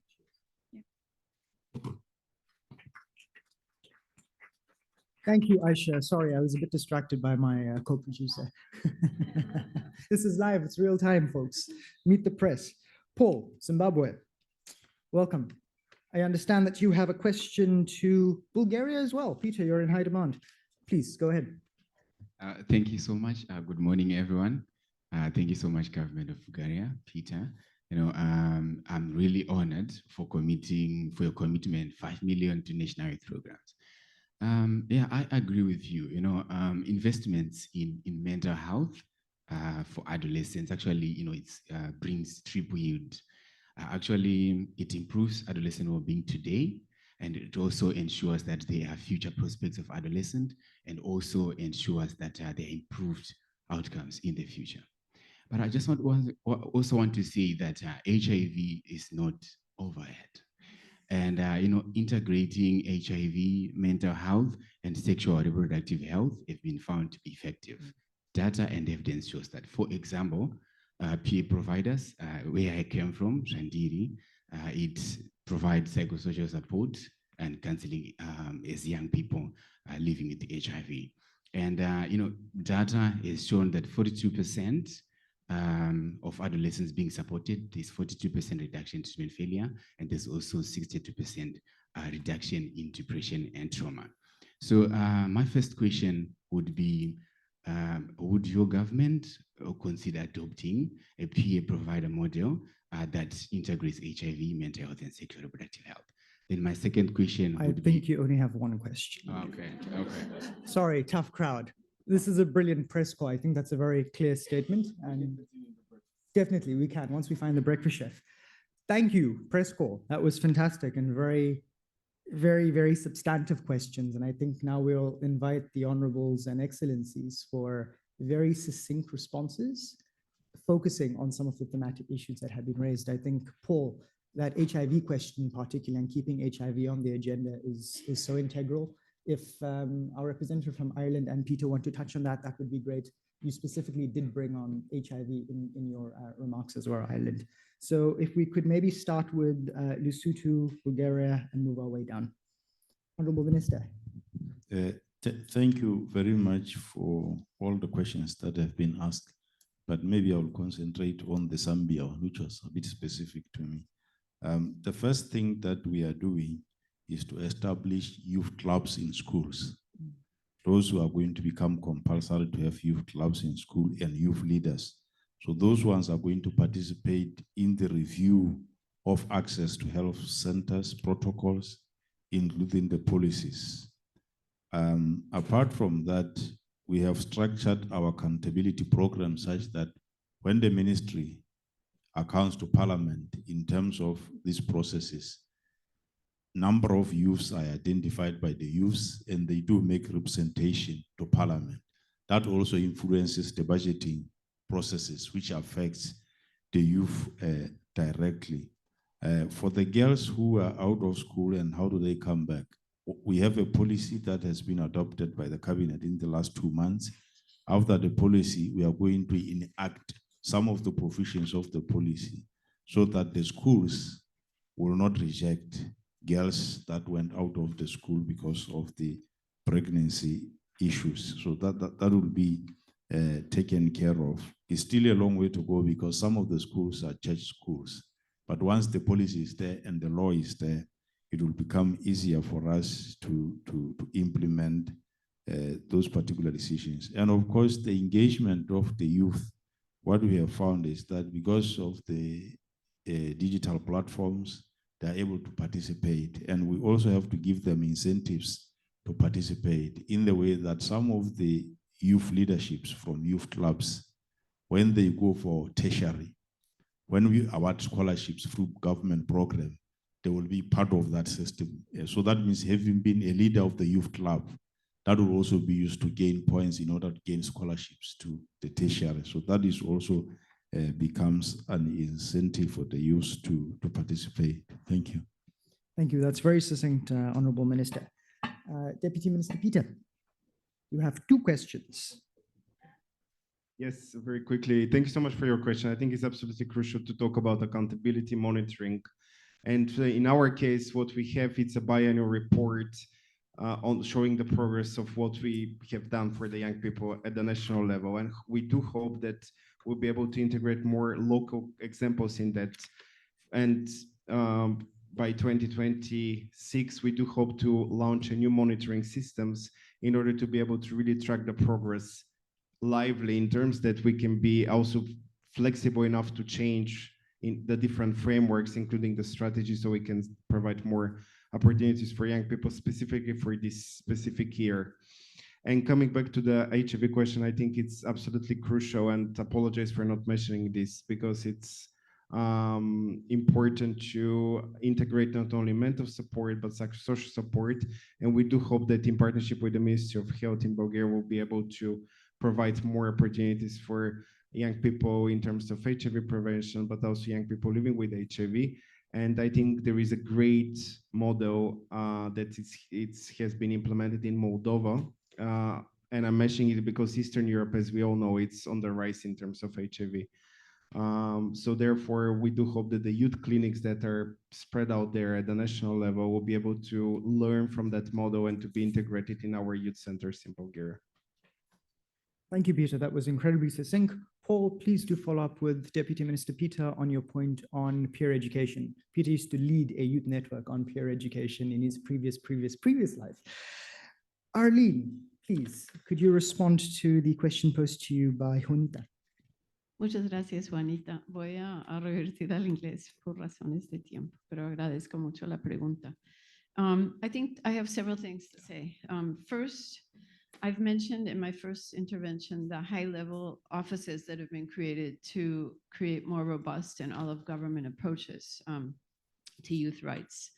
But also, my government is firmly committed to what we could call participatory public policy processes in which all sectors of our population, including youth, in particular those most marginalized and vulnerable, have a key role in deciding what public policy should look like. And I think in the context of a crisis of democracy worldwide, creating a stake for youth in public policies, in addition to the top-down policies that I've already mentioned, is fundamental to guaranteeing any type of resilience and legitimacy. So that's the first answer. Second, we've created a specific international cooperation table for donors related to youth in which youth participate. And just to respond directly to the question about Bolivia, which you've brought up, South-South cooperation, I think, is also a fundamental tool for going about addressing these differences that we see between countries in a region such as Latin America in relation to sexual reproductive health and rights, among other types of youth rights. 2 more points. Colombia is hosting on November 24th the first global conference to put an end to violence against children and adolescents in Bogota, where we hope to strike agreements and commitments among member states, but also to foment an international youth movement with the goal of strengthening, again, the types of accountability mechanisms worldwide that we're seeking to achieve in our own country.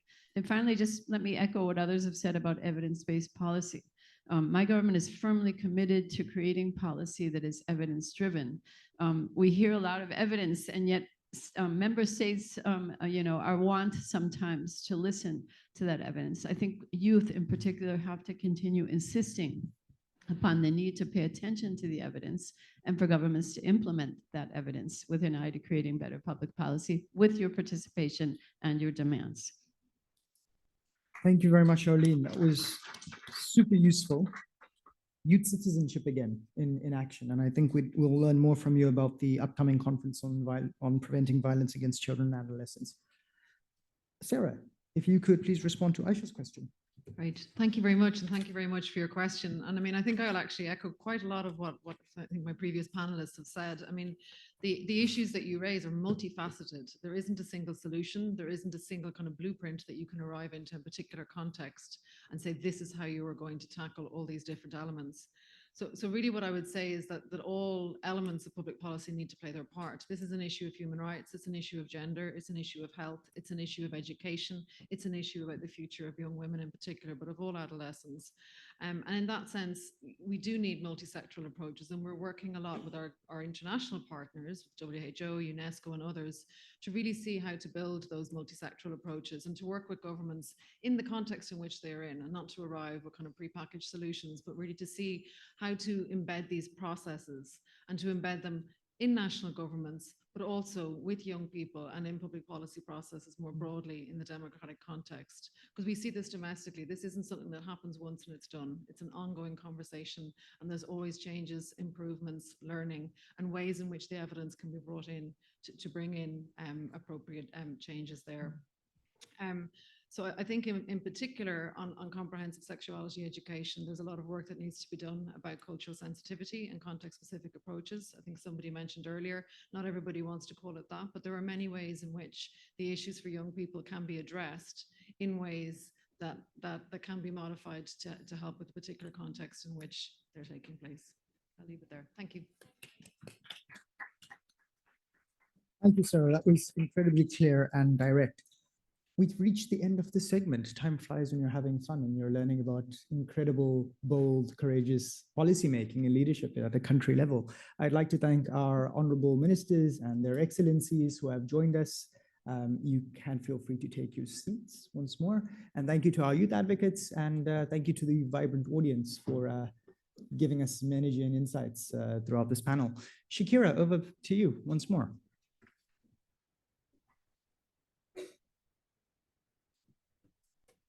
So your moderator, who's a plant at the podium, has returned. Thank you, Levi. So we're going to jump into the final segment of today's discussion. But before we do, and I do this not on behalf of any of the organizations, but as someone who's working in this space. Deputy Minister, Honorable Peter, if you'd allow me to ask you a personal question, how old are you? Or how young are you? 33. So stand up for us. Because for those of you who know Peter as or Honorable Minister, and I have to get used to protocol, he's worked in this space for a long time on comprehensive sexuality education. And seeing Peter get into a political space and now enable a commitment of 5 million euros is incredible. Young people lead. So big round of applause to you.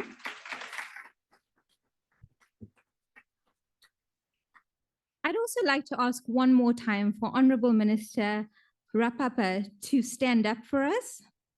I'd also like to ask Ambassador Tikna.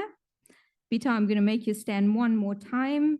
And Ms. Sarah Hunt to stand again and to face all of us. And I'm pausing for a reason. Yes, you can give a round of applause. But I'm pausing this program for a reason. And the reason is that we need political champions. We really do. So one, we celebrate you for adolescent sexual and reproductive health and rights, but we also want to give you the responsibility. Go back to your countries, get more commitments for us, and speak to other governments. Who's with me on that?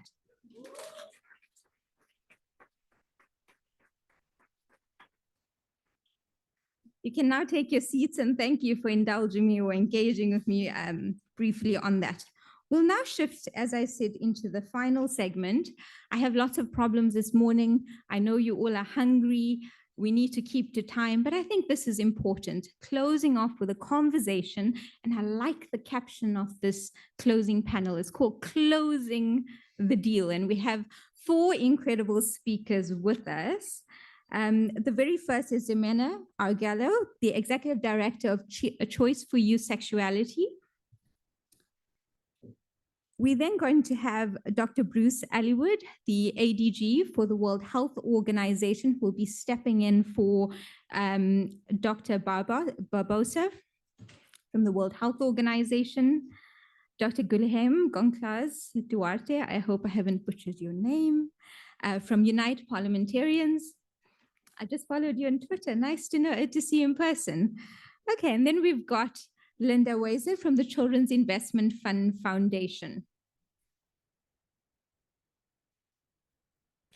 So as Linda makes her way up, I'll already start to share the question for our esteemed panelists. And I'd like you to take 2 minutes each, if I can give you that challenge this morning. 2 minutes each, right? Okay. So, Simena, we have the Pact for the Future. It's been adopted. How can we deliver on this? How can member states deliver on this? Thank you. And I'm going to take the challenge, even in telling a story, because I know everyone is tired, maybe hungry, as you said. And I love stories. I think they really capture lived experiences. I want to take you all 27 years ago in the Netherlands, where 14 young people came together. They were from very different backgrounds, but they had one dream. They wanted to own their own bodies and make decisions over their own bodies. And there was this one organization that still exists in the Netherlands called Rutgers that believed in the power of youth. And they facilitated a space where these young people can come together and make amazing things. And it didn't take long. They started going to the UN, finding allies, engaging decision makers, creating awareness and tools and methodologies. And it took a bit of time, but they got independence. And now I'm so proud to see Choice for Youth and Sexuality being a fully youth-led and youth-run organization, and that I am representing today. But I want to go to the part of trust. That's what allowed Choice to exist. Choice is a story of trust. And because of that trust of that big organization and all the donors and the governments that supported Choice to exist, this feminist Ecuadorian is now sitting here addressing all of you, having an amazing opportunity. Choice is also a story that is an exception. Many young people do not have this chance. I haven't seen initiatives that are youth-led and youth-run succeed in this way. And that's why I feel that it's trust what should be in the center of the implementation of the Pact of the Future. When it comes to stakeholder collaboration, trust is translated for young people as financing, as investing, for youth-led initiatives. Because just as Peter, the young people can really make decisions. They are very good at driving change, but they just need to be trusted. This, for me, also means that even though we all advocate for young people to be in the front line, yet young people are not seen as trustworthy. And this needs to be different if we want to be a change. Young people need to be trusted with flexible, multi-year, accessible, inclusive funding. And that's what is going to allow us to make impactful work. If we can see right now, young people have been already able to do so much impact with very restricted funding in volunteer basis. Imagine all the amazing things that we can achieve if we are trusted and we are given the conditions to do it. I think we are all a thread in a big tapestry of justice. We just need to find what is our role in this tapestry of justice that we need to play. So it's trust. Simena, that's a good question for us to end off on. What's our role? What's our responsibility? And you can give a round of applause. Sorry for jumping in. We're now going to shift to Dr. Bruce Allywood, and I hope I'm saying your surname correctly, who's from the World Health Organization. A lot of commitments have been made, but as we leave this room today, what's the commitment that the WHO is making to advance adolescent sexual and reproductive health and rights? But it's not just adolescent sexual and reproductive health and rights. It's adolescent health. It's all parts of adolescent health. So we'd love to hear from you on this. Thank you very much, and thank you all for a chance to engage today and say a few words. I'm very sorry We've lost our regional director, Yarbus, but I'm delighted that this has given me an empty seat to be able to, first of all, if I might, just a huge thank you to all of you, the panelists, the speakers, the questioners, and the others who've just inputted to the event today. I have been listening intently, learned a lot, which is important because I host 3 of our departments and divisions that actually support this entire agenda. So huge thank you to all for the advice and guidance I've gotten. You'll be delighted to know as well, you're going to get a little bit raw from me because I actually don't have prepared notes as a result of sitting here on such short notice. But to our moderator's question, I think we ought a very clear steer on the priorities between the 2 panels and reaffirms what we all think. First, and Professor Bloom, thanks for hammering it again and again. The evidence, first of all, on the need for action, but then also on what works. So incredibly important, especially in the resource-constrained environments that we're in. The second thing we heard repeatedly was around the need for inclusive processes of partnerships to make sure that piece of it works. About accountability mechanisms, we've got lots of commitments and lots of promises, and the action, as we heard from some of the younger speakers just now, has not always come through.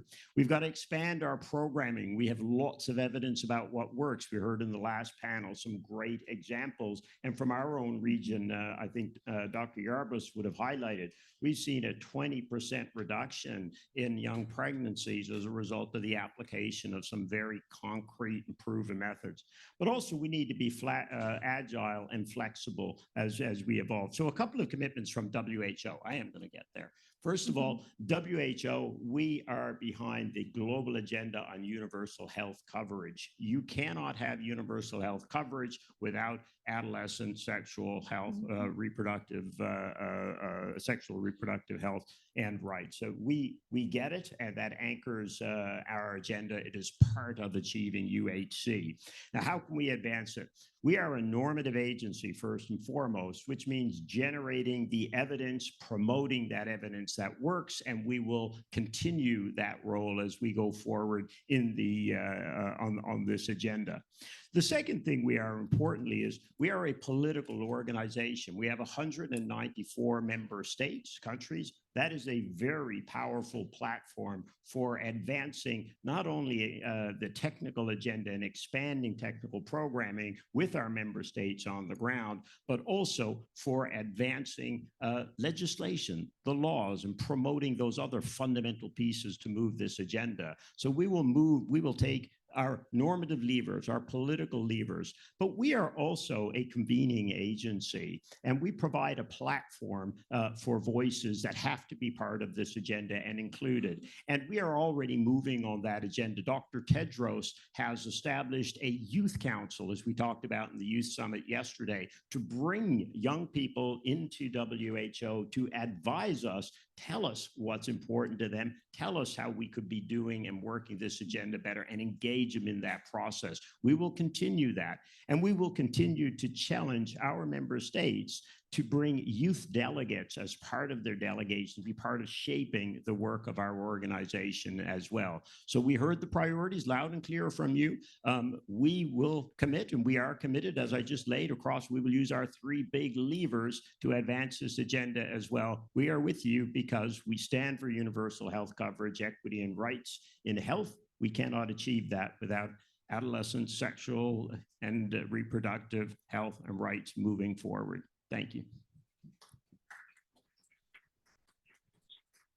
Thank you so much, Dr. Bruce. And you've touched on the World Health Organization Youth Council, and since the entire pact, the Summit of the Future, is focused on multilateralism and the role of young people and adolescents specifically in global governance is incredibly important. So, for me, that's one of the takeaways from some of the commitments that you've outlined.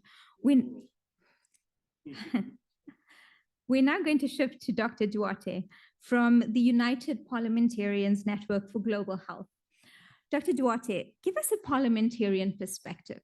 And how does adolescent sexual and reproductive health and rights fit into the agenda?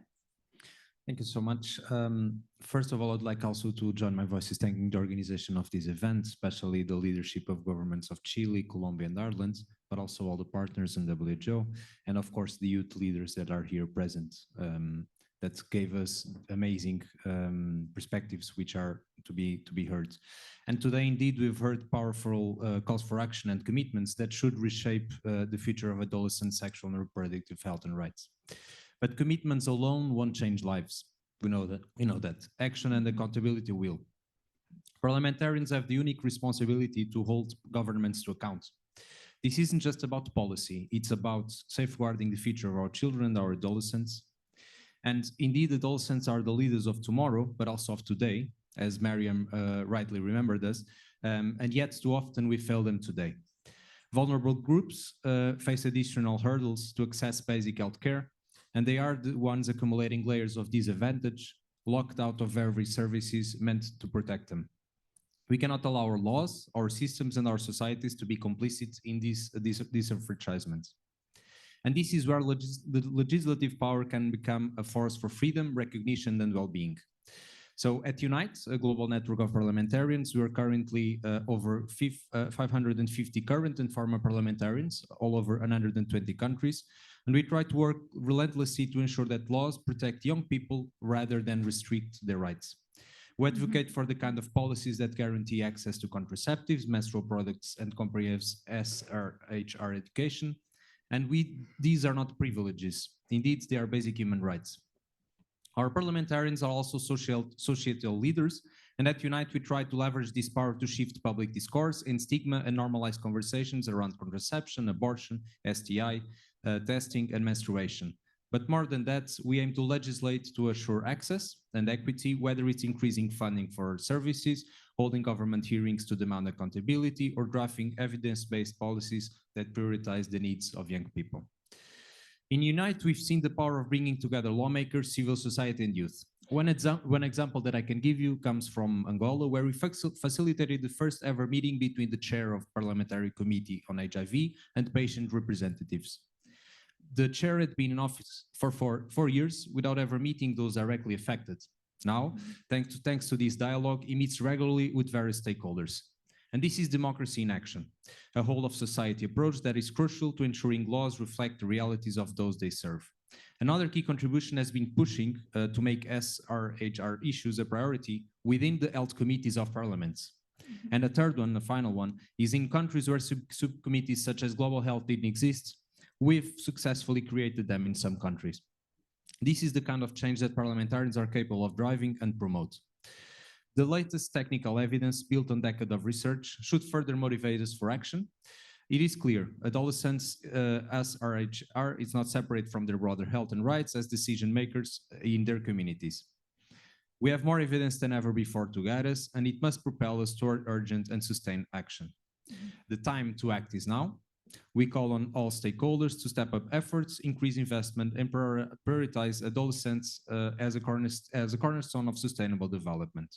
We must ensure that every child and adolescent, regardless of background, has access to comprehensive ASRHR services and education. Because if we fail to protect the rights of adolescents today, we jeopardize the future of societies tomorrow. As we like to joke with the name of our organization, it's time to unite.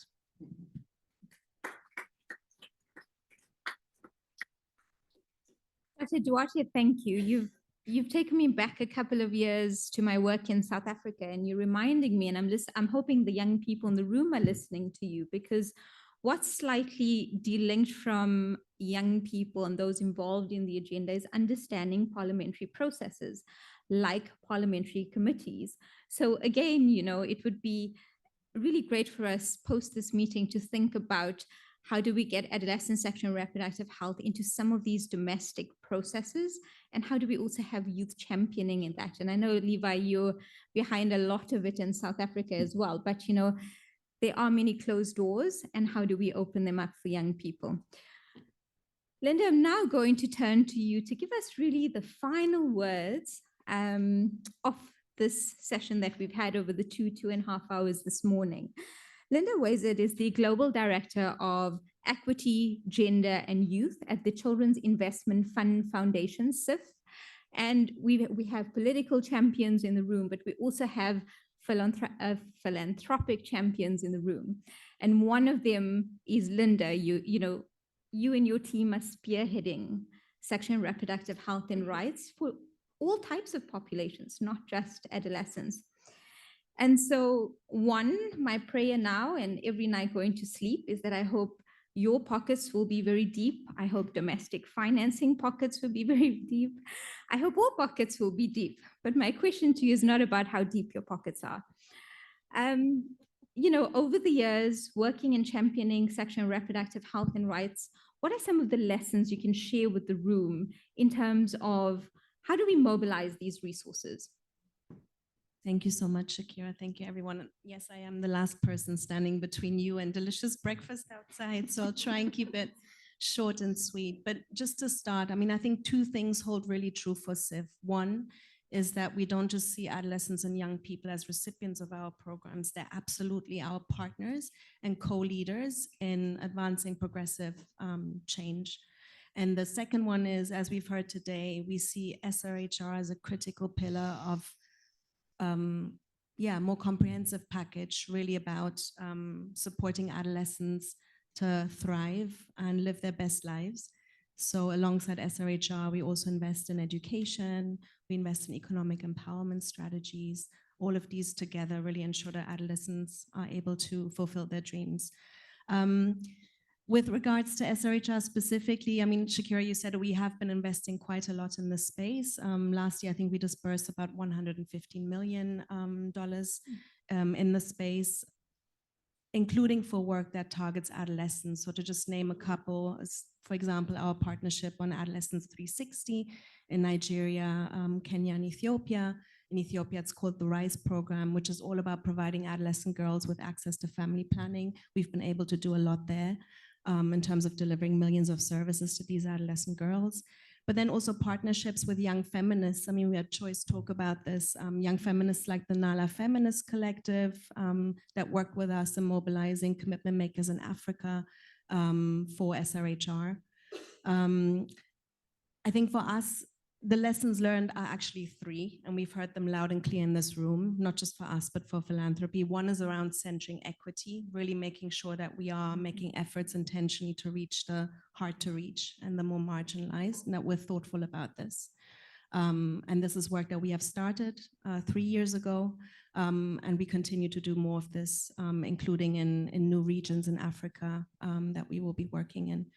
The second thing is address social norms and address them intentionally. We've learned a tremendous amount from our partners in Kenya, for example, so the Luala Community Alliance or Ujamaa, about what it takes to really address issues of toxic masculinities or gender-based violence. Again, we intend to be much more thoughtful and intentional moving forward in addressing this. And then I think the last point for us is really about meaningful youth partnership. Again, we've been learning a tremendous amount from youth leaders like Choice, other leaders of the Generation Equality ASRHR Action Coalition, which Shakira knows very well, and partners like PMNCH and the Adolescent and Youth Constituency to really show us what good can and should look like. And so really making this the center of our efforts is critical. It's not just the right thing to do, we'll make for better investments. So these are some of the lessons learned, Shakira. I'll stop here. Thank you, Linda. And a big round of applause for Linda. And Linda, I hope you don't mind me sharing this story, but you know, quite often many of us talk about donors and funders and how it's always top down. And you know, I'm not just saying this because you're one of the supporters of Generation Equality, but I remember the first time I had met Linda a few years ago, we sat down at a She Decides meeting in Belgium, and I said to her, this is my wish list to make the Action Coalition work. But the moral of the story is that it's so refreshing to be able to work with a philanthropy or someone in the funding space who listens and who asks what's needed in designing a project and program. So Linda, again, sorry if I divulge that, but I think it's been an incredible relationship to be able to see, especially for me as a young person, because I've been in spaces where it has been top down, but seeing the shift in the way CIF approaches the donor landscape, as well as several other donors who are in the room, is really incredible. So we're going to close off now, and Linda was the second last. I'm going to throw a few more things into the mix if you'd allow me. The one is to offer a quick recap. So first and foremostly, Honorable Helen Clark had said this morning, we're at a turning point in history. And the reason we're at a turning point in history is, yes, the Pact of the Future has been adopted.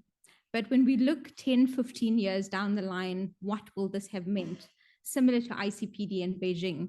Within the Pact, Action 8 specifically speaks to gender equality, and subsection F speaks to the universal access to sexual and reproductive health and rights. And I want everyone to give a round of applause because that's a win. That's a win for everyone in this room.